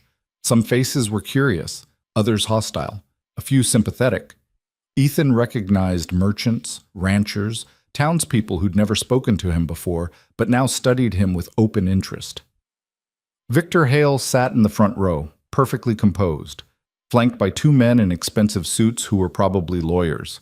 He looked like someone attending a mildly interesting performance rather than facing accusations of fraud. Clara's hand found Ethan's briefly, squeezed once, then let go. Here we go. They took seats near the back. Martha Hutchins was already there, looking pale but determined. The other testifier, a man named Samuel Reeves, who'd lost his farm 2 years prior, sat alone, his hands clasped tight in his lap. The council members filed in, 5 men ranging from middle-aged to ancient, all wearing the self-important expressions of people who took their local authority very seriously. Mayor Pritchard, a heavy man with mutton chops, banged a gavel to bring the room to order. This meeting of the Blackwater Creek Town Council is now in session. We have several items on the agenda today, but first, he consulted a paper. We have a request to address the council from Mrs. Clara Cross regarding alleged business irregularities. Mrs. Cross, you have 15 minutes. 15 minutes. Clara had prepared an hour's worth of material. Ethan saw her jaw tighten, but she stood without protest and made her way to the front of the room. She carried a leather folder containing all her documentation, her evidence, her careful research. She faced the council, then turned slightly to include the crowd. Her voice when she spoke was clear and steady. Thank you for allowing me to speak. My name is Clara Cross, and I'm here to present evidence of systematic fraud being perpetrated by Western Holdings Company against the citizens of this territory. A murmur ran through the crowd. Mayor Pritchard frowned. Mrs. Cross, that's a serious accusation, which I can substantiate with documentation. Clara opened her folder. For the past month, I've been investigating This story Western was Holdings posted business on the channel practices. west of Betrayal. What I found is a Please pattern do of not predatory repost lending, it in any illegal form. interest rates, and coercive tactics designed to force property seizures. This isn't business. It's theft dressed in legal language. Victor Hale remained perfectly still, his expression mildly interested, like he was watching a play he'd already seen. Clara continued, pulling out papers. Western Holdings issues loans with interest rates exceeding territorial usury limits, sometimes as high as 22% compounded monthly. They bury management fees in dense contract language that violates disclosure laws. And when borrowers inevitably can't meet these impossible terms, Western Holdings uses intimidation and violence to force foreclosure. These are strong claims, Councilman Davies said, an elderly man with sharp eyes. Do you have proof? I have loan contracts showing illegal terms. I have testimony from multiple families who received threats after falling behind on payments. I have documented evidence of arson committed against people who resisted foreclosure. Clara's voice grew stronger. My own barn burned 3 nights ago, the night before this meeting. Kerosene was used as an accelerant. Boot prints were found leading away from the site. This wasn't an accident. It was intimidation. The crowd erupted in conversation. Mayor Pritchard banged his gavel repeatedly. Order! Mrs. Cross, you're accusing someone of arson. Do you have proof of who was responsible? I have proof that Western Holdings uses such tactics routinely. Martha Hutchins lost her husband in a similar fire after refusing to vacate her property. The Reeves farm had 3 separate incidents of vandalism before they were foreclosed on. The Dalton family. Mrs. Cross. Victor Hale stood, his voice cutting through the noise with practiced authority. May I respond to these allegations? Mayor Pritchard looked uncertain. This isn't a trial, Mr. Hale, but I suppose in fairness. Thank you. Hale moved to stand near Clara, not quite crowding her, but close enough to assert presence. Ladies and gentlemen of the council, what you're hearing is the desperate imagination of someone facing legitimate debt collection. My company operates within all territorial laws. Our contracts are reviewed by qualified attorneys. Our interest rates, while higher than traditional bank loans, reflect the increased risk of lending in frontier territories. 22% is an increased risk, Clara shot back. It's usury. The territorial code allows rates up to 25% for high-risk agricultural loans. We're well within legal limits. Hale smiled at the council. Mrs. Cross is upset because her husband inherited a failing ranch and now faces the consequences of his father's poor business decisions. Rather than accept responsibility, she's constructed an elaborate conspiracy theory. Clara's face flushed. It's not a theory. I have documentation. Of what? Loan contracts that my lawyers will confirm are perfectly legal? Testimony from disgruntled borrowers who also failed to meet their obligations? Circumstantial evidence about fires that investigators ruled accidental? Hale turned to address the full room now, playing to the crowd. I sympathize with the Cross family's situation, truly, but their financial troubles are not my company's fault.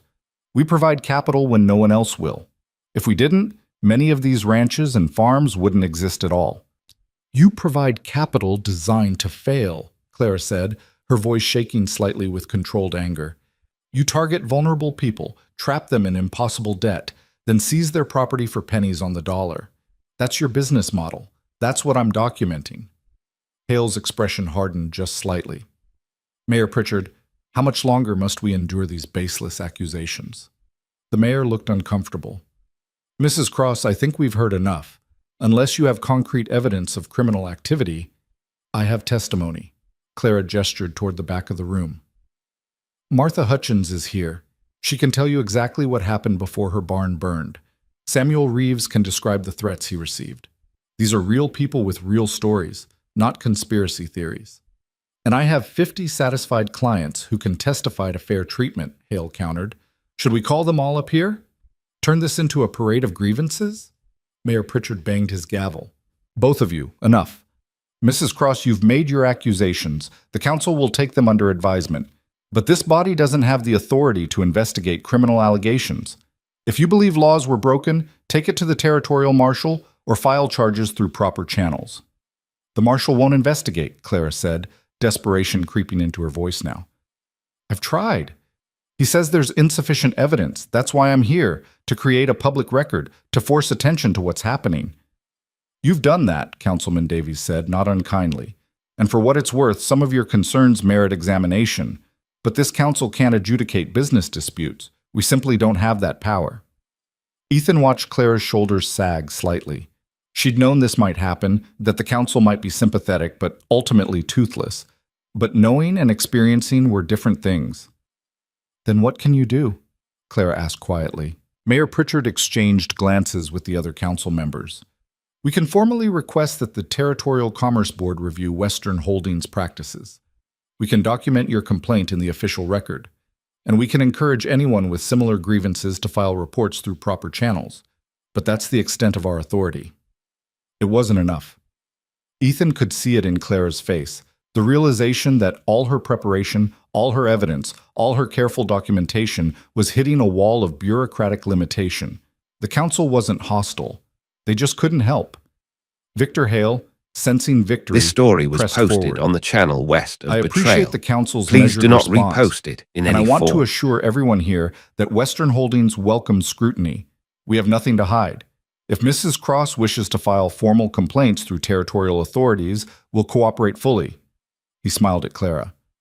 But I would caution her about making defamatory statements without proof. My company has a reputation to protect, and we will defend it vigorously. It was a threat wrapped in polite language. Sue us, and we'll destroy you in court. Clara stood frozen, her folder of evidence suddenly feeling worthless. Ethan saw her hands trembling slightly. She'd been so sure that exposing the truth would be enough, that sunlight would disinfect the corruption. But Hale had been ready, had anticipated every move. The system protected men like him because he knew how to use it. Before Clara could respond, Martha Hutchins stood up in the back of the room. "My husband burned to death," she said, her voice cutting through the murmurs. "He burned because we wouldn't leave our property when Western Holdings demanded it. 2 nights before the fire, a man came to our door and told us that accidents happen to stubborn people.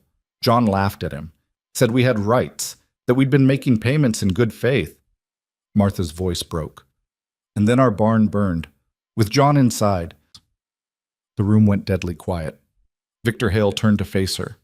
"Mrs. Hutchins, I'm deeply sorry for your loss, but as I understand it, the fire was investigated and ruled accidental. A tragic accident, but an accident nonetheless." "It was ruled accidental because nobody wanted to admit what everyone knew," Martha said, tears streaming down her face now. "That your people killed my husband as a warning, that you murder people who don't give you what you want. That's an outrageous accusation." Hale's voice stayed calm, but his eyes had gone cold. "Based on nothing but grief and imagination.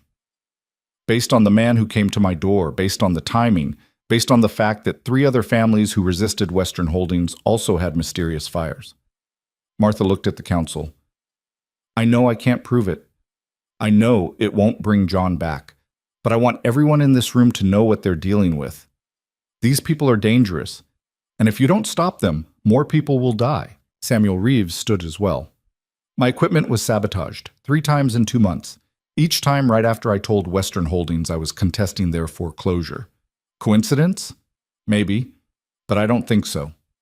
Other voices started rising from the crowd. People Ethan didn't know, sharing stories of pressure tactics, threats, suspicious accidents. Not everyone. Most stayed silent, too afraid or too uncertain. But enough. Enough to show this wasn't just Clara's vendetta. This was real. Mayor Pritchard looked genuinely troubled now. "Mr. Hale, these are serious allegations. Multiple citizens describing similar patterns. Citizens with financial grievances against my company," Hale interrupted smoothly. "I could bring in dozens of people who've had positive experiences. This is selection bias. You're hearing only from disgruntled borrowers." He gestured dismissively. "Every lending company faces complaints. It doesn't make those complaints valid. But the pattern," Councilman Davies started, "is a pattern of people unable to meet their financial obligations looking for someone else to blame." Hale's voice hardened. "Gentlemen, I've been patient, but this is becoming a witch hunt. Unless someone has actual evidence, physical evidence, witness testimony that can be corroborated, something beyond speculation and emotion, I'm going to have to ask my lawyers to consider defamation charges." It was a masterclass in deflection. Acknowledge the concerns, express sympathy. This story was posted on the channel to west shut of down Betrayal. further discussion. Please do not repost it Ethan in any saw form. several people in the crowd shrink back, unwilling to risk being named in a lawsuit. Clara stood alone at the front of the room, her carefully prepared case dissolving around her. She looked at the council, at the crowd, at Martha Hutchins crying in the back. Then she looked at Victor Hale with something that went beyond anger into pure, cold hatred.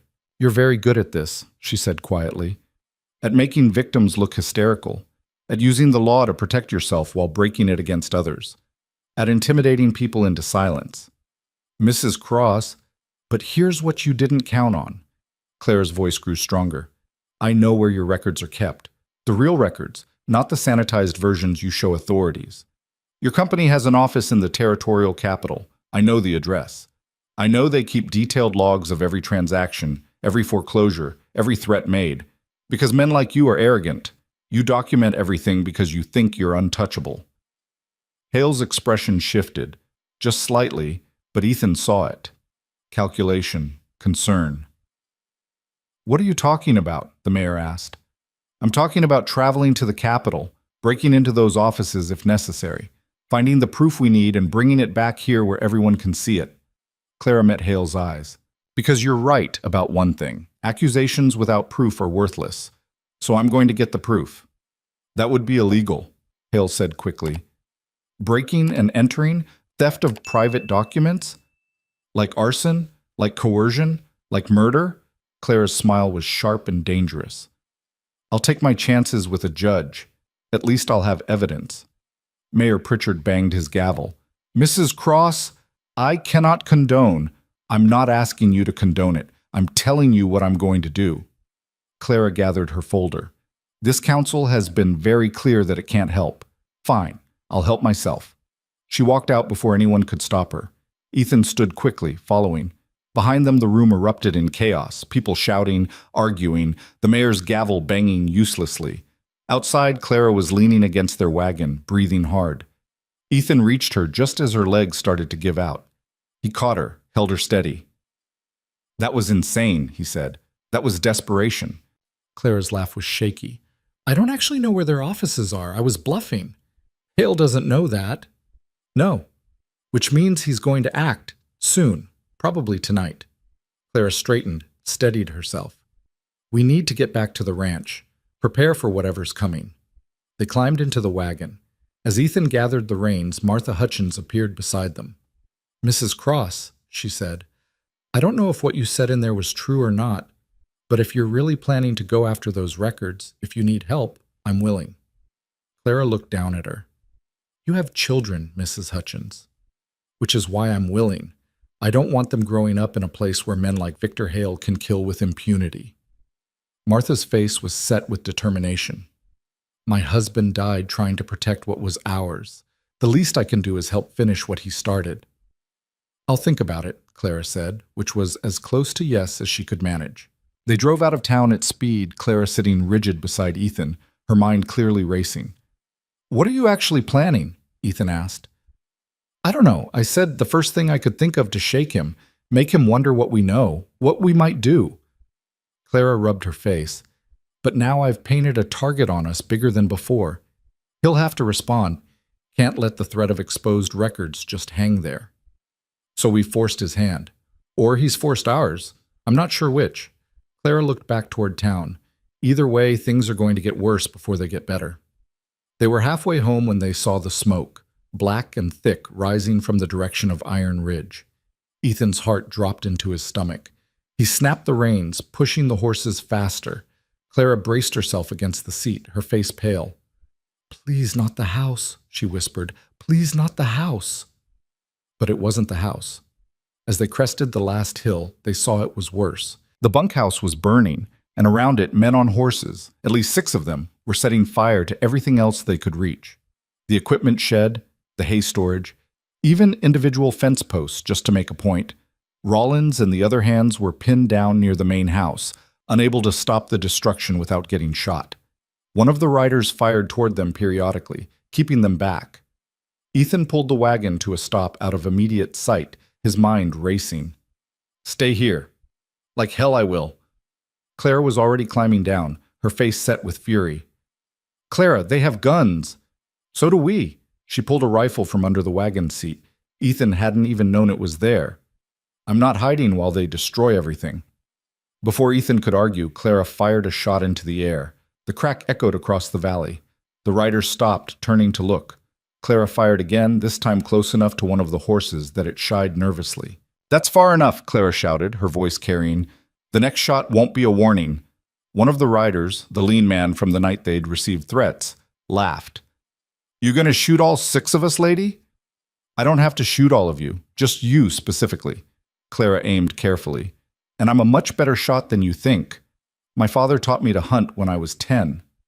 The man's horse danced nervously.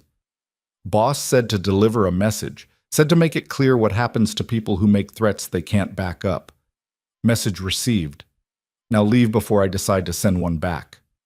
"You're bluffing," Clara fired. The shot kicked up dirt inches from the man's horse. The animal reared, nearly throwing him. That was bluffing. Want to see what not bluffing looks like? For a long moment, everything hung in balance. 6 armed men against Clara with a rifle and Ethan with nothing but rage. The math didn't work. Everyone knew it. But then Rollins appeared from behind the house, also armed. Then Chavez. Then Miller, limping but carrying a shotgun. The odds shifted slightly.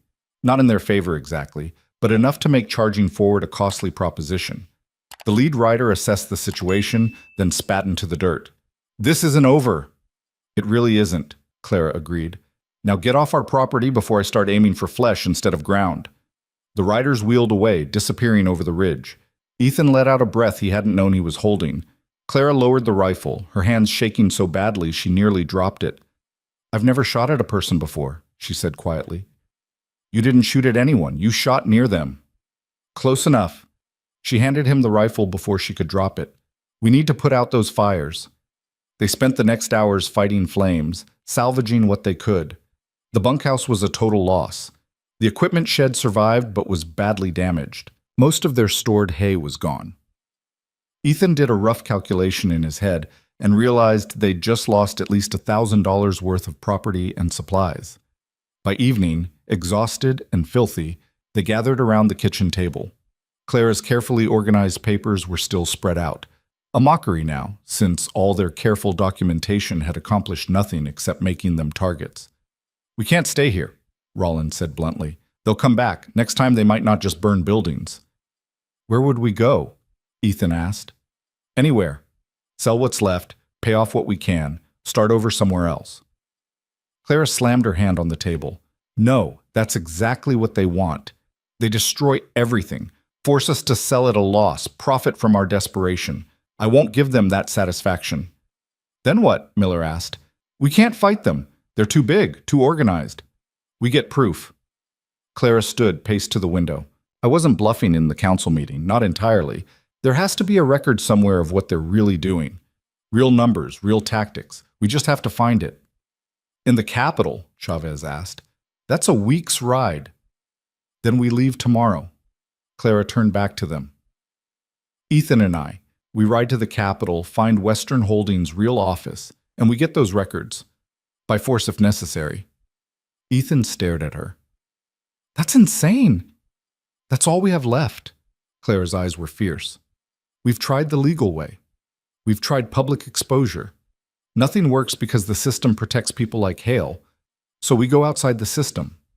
We get proof they can't deny, bring it back, and force the territorial authorities to act." "And if you can't find proof," Rollins asked, "then at least we tried everything." Clara looked at each of them.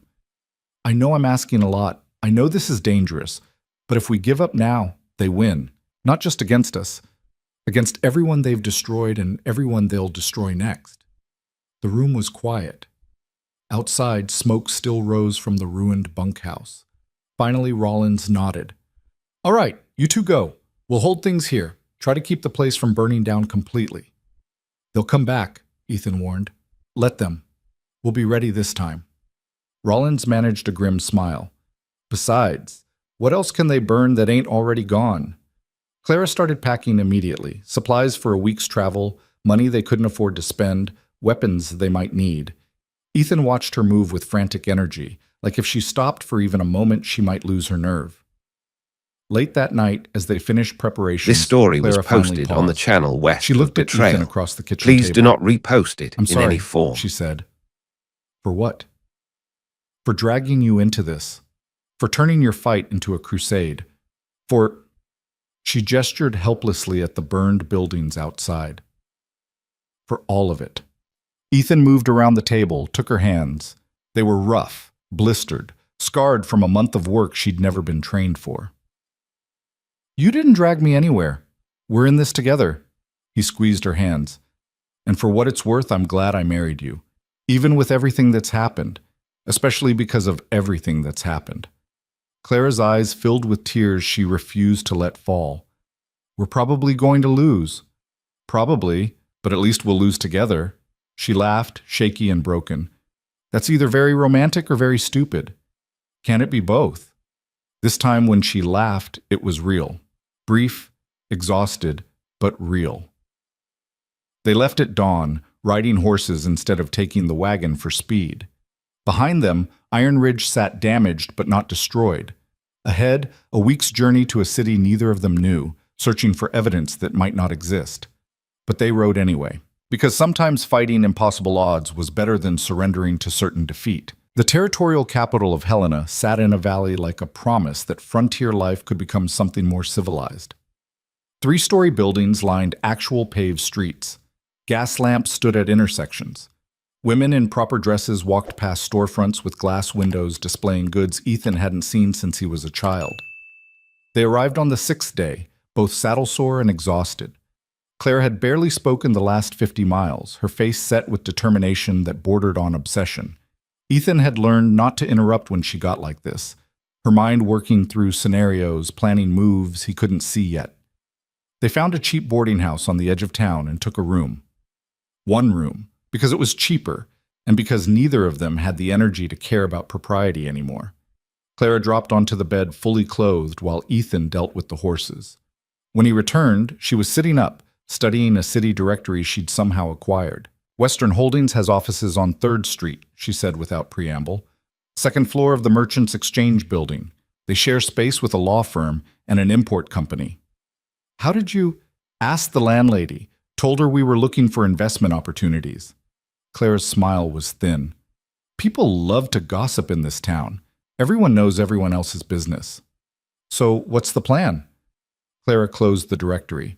We watch the building, figure out their schedule, when people come and go, where the records might be kept, then we find a way in. Just like that? Just like that. She met his eyes. Ethan, I know this is reckless. I know we could get caught, get arrested, make everything worse, but we didn't ride a week to turn back now. He sat beside her on the bed. I wasn't suggesting we turn back. I was just wondering if you had more of a plan than find a way in. Not really, but I found that sometimes the best plans are the simplest ones. We're not criminals. We don't know how to break into places properly, so we'll have to improvise. They spent the next 2 days watching the Merchants Exchange building. It was busier than Ethan expected, people flowing in and out at all hours. The Western Holdings office kept regular business hours, 9 to 5, with a young clerk manning the front desk. Through the windows, they could see file cabinets, a larger desk in the back that probably belonged to a manager, and doors leading to what looked like storage or private offices. On the 3rd day, Clara made her move. She'd bought a nicer dress, styled her hair differently, put on a pair of spectacles she claimed helped her look official. Ethan barely recognized her. She looked like someone's secretary, competent and forgettable. "What are you doing?" he asked as she checked her reflection. "Getting hired." Clara adjusted the spectacles. "That clerk has been alone every day this week. They're understaffed, and I happen to have significant clerical experience. You're going to apply for a job? I'm going to offer my services temporarily, at a reduced rate, to help them catch up on filing." She picked up a forged letter of reference. She'd written it herself the night before. "Once I'm inside, I can find what we need." "That's insane. What if they recognize you?" "Why would they? Victor Hale met me, but he's not here. The people in that office have never seen me before. I'm just a clerk looking for work." Clara headed for the door. "Wait here. If I'm not back in 2 hours, assume something went wrong." "Clara," but she was already gone. Ethan spent the next 90 minutes pacing the boarding house room, imagining every possible disaster. Clara arrested, Clara exposed, Clara hurt.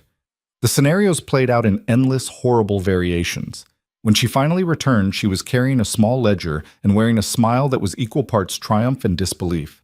"I got hired," she said, closing the door. "Starting tomorrow. 3 weeks of temporary work at 50 cents a day to help organize their filing system." Ethan stared at her. "You're joking."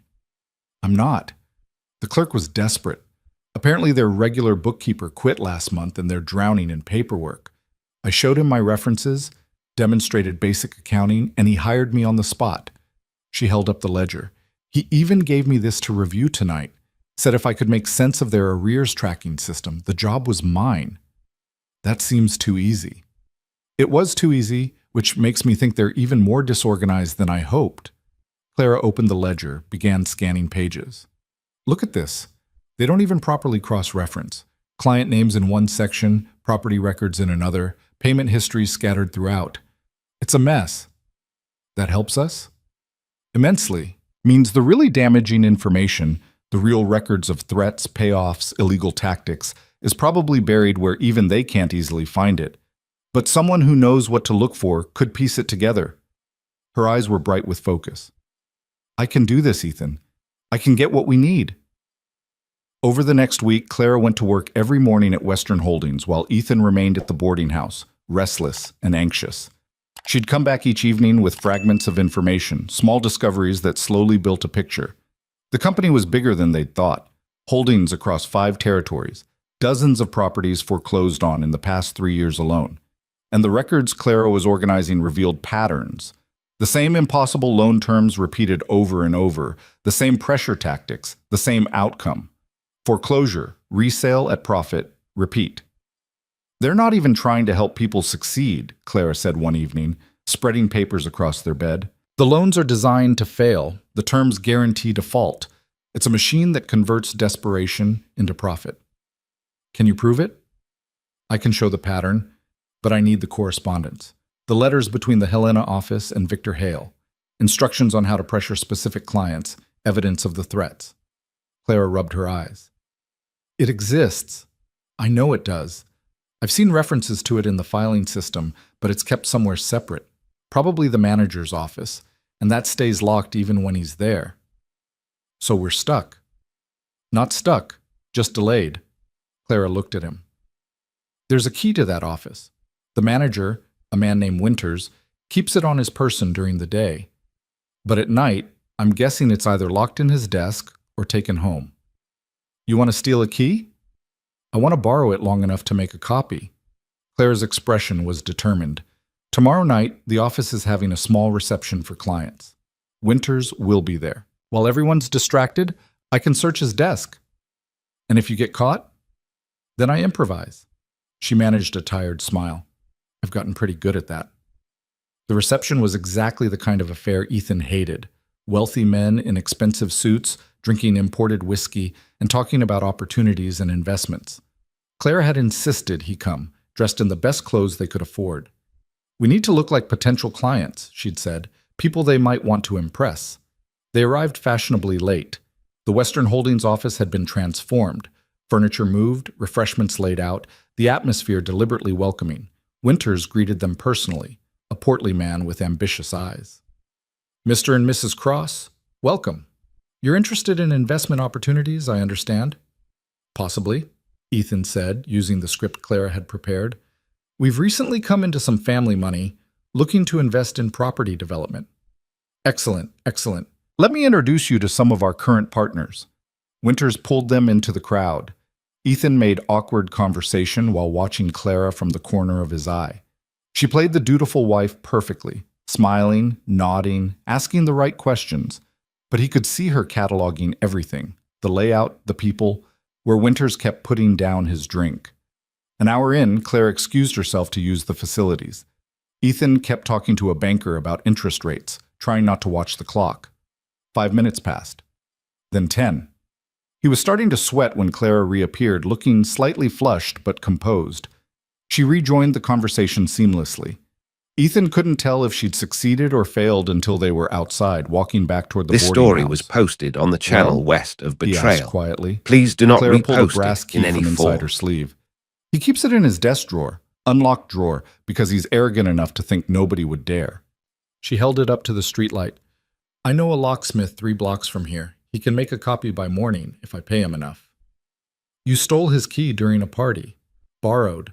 I'll return it tomorrow when I go to work. He'll never know it was gone. Clara pocketed the key. And tomorrow night, we're going into that locked office and finding everything we need. The next evening felt like it lasted 100 hours. Ethan and Clara waited until after midnight when the streets were empty and the Merchants Exchange building sat dark and quiet. They'd prepared carefully, dark clothes, a lantern with shutters to control the light, tools in case the copied key didn't work. The building's main entrance was locked, but Clara had learned the pattern of the night watchman. He made rounds every 2 hours, checking each floor. They had a window of time between checks. They entered through a side door that led to a storage area. Clara had observed the daytime porter using it. From there, stairs led up to the second floor. Every sound felt amplified in the darkness.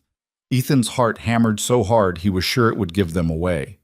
The Western Holdings office door opened easily with Clara's copied key. Inside, the space felt different without people. Emptier, more sinister. Clara lit the lantern, keeping the light low, and headed straight for the manager's office. The key worked. The door swung open to reveal a private space lined with filing cabinets and a heavy desk. Clara moved immediately to the cabinets while Ethan kept watch by the door. "What exactly are we looking for?" he whispered. "Correspondence, particularly anything between Winters and Victor Hale, or records of payments to local enforcers, or—" Clara stopped, pulling out a folder. "Or this." She opened it on the desk, and Ethan moved closer to look. Inside were letters, dozens of them, marked confidential. Clara began reading quickly, her finger tracing down pages. "This is it," she breathed. "Instructions on how to pressure borrowers, lists of tactics to use. Look, arrange equipment failures, compromise water access, apply social pressure through local merchants. It's all here, documented. Can we prove it's from Hale? Some of these are signed by him directly, others reference him by title. And look at this." She pulled out another document. Financial records showing payments to independent contractors for property management. But cross-referenced with the dates, these payments line up exactly with the fires and vandalism. They're literally keeping receipts for crimes. Ethan felt something cold and fierce settle in his chest. They're that arrogant? They never thought anyone would look, or that if someone did, they'd be too afraid to act on it. Clara started gathering documents. "We need to take these, all of them." "That's theft. That's evidence." Clara met his eyes. "We came here to get proof. This is proof. We take it, we get it to the right people, and we force action." They loaded everything into a satchel Clara had brought. Letters, ledgers, account books, anything that documented the scope of Western Holdings operations. It was more than they could easily carry, but they managed. They were halfway to the door when they heard voices in the hallway. Clara grabbed Ethan's arm, pulled him back into the office. She shuttered the lantern, plunging them into darkness. Through the door, they heard keys jingling, footsteps approaching. "Told you the quarterly reports were due," a man's voice said. "Winters. We need to have them ready for Hale when he arrives next week." Another voice, younger. The clerk. "Sorry, sir. I thought we had until month's end. Hale doesn't accept excuses. Get them prepared. We can work on them now." The office door opened. Light flooded in from the hallway. Ethan and Clara pressed against the wall behind the manager's office door, hidden by its swing. If Winters came into his office, they were caught. Winters paused in the doorway. "Did you leave my office open?" "No, sir. I locked it before I left." "It's open now." Winters stepped closer. Ethan could hear him breathing, could practically feel his suspicion. Clara's hand found Ethan's in the darkness, squeezed once. Then, from outside, a crash. Something falling, glass breaking. Winters spun toward the sound. "What was that?" "Probably the watchman," the clerk said. "He's clumsy." Winters hesitated, then pulled his office door closed. "Check on it, and get me those reports. I'll be at my desk." The footsteps retreated. Ethan and Clara stood frozen in the darkness of the locked office, trapped. They could hear Winters settling at his desk in the main room, papers rustling. "What do we do?" Ethan whispered, barely audible. Clara was quiet for a moment. Then she moved to the office window, tested it. Locked. She examined the lock mechanism by feel, pulled a thin piece of metal from her pocket, a hairpin bent into a tool, and worked at it with steady patience. The lock clicked. The window opened, revealing a 2-story drop to an alley below. "You're not serious," Ethan said. "There's a drainage pipe along the wall. We can climb down." Clara was already threading the satchel across her body. "Unless you want to wait until Winters decides to check his office again." She didn't wait for an answer. She slipped through the window with a grace that suggested she'd done this before. Ethan followed, heart in his throat, gripping the pipe with sweaty hands. It creaked ominously, but held. They reached the ground just as someone appeared in the window above, the clerk, checking the noise. But they were already running, disappearing into the maze of back alleys, the satchel of stolen documents bouncing against Clara's side. They didn't stop until they reached the boarding house. Collapsed inside their room, breathing hard, the reality of what they'd done settling over them. "We just committed burglary," Ethan said. "We just got evidence of systematic fraud and conspiracy to commit arson and murder." Clara opened the satchel, looked at the documents. "This is everything, more than everything. With this, we can bring down Western Holdings entirely. If anyone will listen, they'll listen. Because tomorrow, I'm taking this directly to the territorial marshal.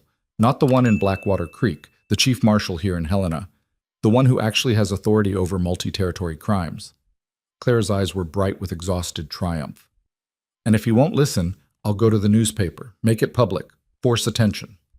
They spent the rest of the night organizing the documents, creating an index of evidence, letters proving coercion, financial records linking payments to criminal acts, loan contracts with terms so predatory they violated multiple territorial laws.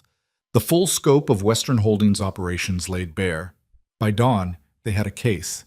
Airtight, undeniable, damning. The territorial marshal's office was in a stone building that proclaimed official authority. Clara insisted on going alone at first, didn't want to overwhelm the marshal with both of them. Ethan waited outside, watching people pass, feeling exposed with a satchel full of stolen documents. Clara emerged 2 hours later, her face unreadable. "Well?" Ethan asked. "He's opening an investigation, immediately." Clara's voice was shaky with relief. "He looked through everything, called in 2 deputies, started issuing warrants for document seizure and questioning. Ethan, it's happening. It's actually happening." "What about the fact that we stole the documents?" "He said that complicates things, but doesn't negate the evidence. The documents themselves prove crimes were committed. How we obtained them might cause problems later, but right now, he has enough for warrants." Clara sat heavily on a bench. "Victor Hale is going to be arrested. Winters, too. The whole operation is going to be investigated." It felt unreal. After everything, the threats, the fires, the public humiliation, this quiet victory in a marshal's office felt too easy. It wasn't easy. They spent the next 3 days giving testimony, answering questions, providing context for the evidence. The marshal's investigation expanded quickly once they had the documents. Other victims came forward. More evidence emerged. The scope of Western Holdings crimes became impossible to ignore. On the 4th day, word came that Victor Hale had been arrested trying to leave the territory. Winters and 2 other Western Holdings executives were also in custody. Warrants were being issued for the men who'd committed the arsons and assaults. It was over. Or at least the fighting part was over. Ethan and Clara left Helena a week later, after testifying before a territorial judge and signing statements that would be used in the eventual trials. The marshal assured them that the evidence was strong enough to secure convictions. Western Holdings would be dissolved, its assets seized, its executives facing prison time. The foreclosure notice against Iron Ridge had been suspended pending the investigation's outcome. The loans, deemed fraudulent, would likely be voided entirely. They rode home in a daze, barely able to process what they'd accomplished. Iron Ridge looked smaller when they returned. The burned buildings, the damaged property, it all felt less devastating somehow. Because it was still theirs, still standing. Rollins met them in the yard, relief evident on his weathered face. "Thank the stars. We heard rumors, This story but didn't was know if they were posted true. on the channel Is west it really of Betrayal. over?" Please do not "It's really repost over," it in any Clara form. said, dismounting. "Western Holdings is done. The loans are being voided. We're free." The celebration was quiet, but genuine. The hands gathered in the kitchen, sharing the last of the whiskey Ethan's father had kept for special occasions. Nobody said much. They were all too tired, too wrung out. But the relief was palpable. Later, after everyone had drifted off to bed or the repaired bunkhouse, Ethan found Clara on the porch, staring out at the dark land. "We did it," he said, joining her. "We survived," Clara corrected. "That's not quite the same as winning." "Feels like winning to me." She smiled slightly. "Maybe, but look at what it cost. The buildings we lost, the time, the danger we put people in. Martha Hutchins is still a widow. The Reeves family still lost their farm before we stopped Hale. We didn't save everyone. We saved some, and we stopped it from happening to others. That has to count for something. Clara leaned against him, the first really vulnerable gesture she'd made since their wedding. I keep thinking about what comes next. We have a ranch that's barely functional, no money to rebuild properly. Winter coming. How do we actually survive now that we don't have to fight? It was a fair question. The immediate threat was gone, but the practical problems remained. They were broke, damaged, exhausted. Same way we survived the fight, Ethan said. Together, one problem at a time. That's not much of a plan. No, but it's more than we had before. He put his arm around her shoulders. Clara, I meant what I said. I'm glad I married you, not because you saved the ranch, though you did, but because you're the kind of person who tries, who doesn't accept injustice just because it's easier. That's worth more than any property. Clara was quiet for a long moment. When we got married, I thought this was just survival, a transaction. But somewhere along the way, it became something else. What did it become? Partnership, real partnership. She looked up at him. I spent my whole life watching people get crushed because they were alone, because they didn't have anyone who'd fight beside them. We fought beside each other. That changes things. Ethan kissed her. It was their first kiss as a married couple. Actual kiss. Not the perfunctory ceremony gesture they'd skipped. It was awkward, unpracticed, but real. When they broke apart, Clara was smiling. We should probably figure out how to rebuild that barn. Tomorrow. Tonight, let's just be glad we're still here. They stood on the porch until the stars came out, neither speaking much, just existing in the same space without conflict or urgency. For the first time since they'd met, there was no crisis to solve, no enemy to fight. Just two people, a damaged ranch, and the possibility of building something real. The next weeks were hard in a different way. Physical labor instead of mental warfare. They rebuilt what they could afford to rebuild, sold off some cattle to raise capital, negotiated new supplier relationships with merchants who were suddenly much more reasonable now that Callaway had been exposed as a price gouger. The town treated them differently too. Clara's public accusations had been vindicated.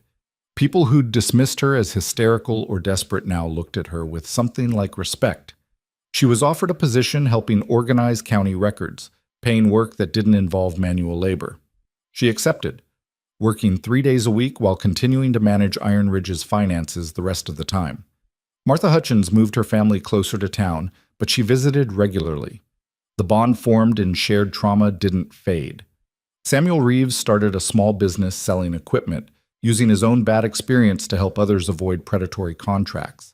Victor Hale was convicted of fraud, coercion, and conspiracy to commit arson, sentenced to 15 years, His family's business empire, already damaged by scandal, collapsed entirely. Western Holdings' assets were liquidated, the proceeds used to compensate victims. Ethan and Clara received notification that their debt had been voided completely. The property was theirs, free and clear. After months of fighting to keep it, they actually owned it. But ownership without resources was still a challenge. The ranch barely broke even the first year after Hale's arrest. They survived on Clara's income from the county and careful management. The second year was better. They diversified, added new revenue streams, learned to operate leaner. By the third year, Iron Ridge was actually profitable. It was a warm evening in late summer when Ethan found Clara in the rebuilt barn, doing inventory. She looked different now, still sharp, still intense, but softer somehow, like she'd found a way to be fierce without being brittle. Town council wants me to run for county clerk, she said without looking up from her ledger. Ethan leaned against a post. Are you going to? I don't know. It's a lot of responsibility, and it would mean more time away from here. It would also mean you could keep fixing broken systems from the inside, keep what happened to us from happening to others. Clara finally looked up. Is that what you think I should do? I think you should do whatever you want. You've spent too much of your life doing what you had to. Maybe it's time to do what you choose. She smiled. When did you become wise? I married well. It rubbed off. Clara closed the ledger, walked over to him. If I run, if I win, it changes things. We'd have to balance the ranch with public service, might not get to spend as much time together. We'll figure it out. We figured out worse. Have we? But she was smiling when she said it, They stood together in the barn they'd rebuilt, on the land they'd fought for, with a future that was uncertain but theirs. No one was trying to take it from them.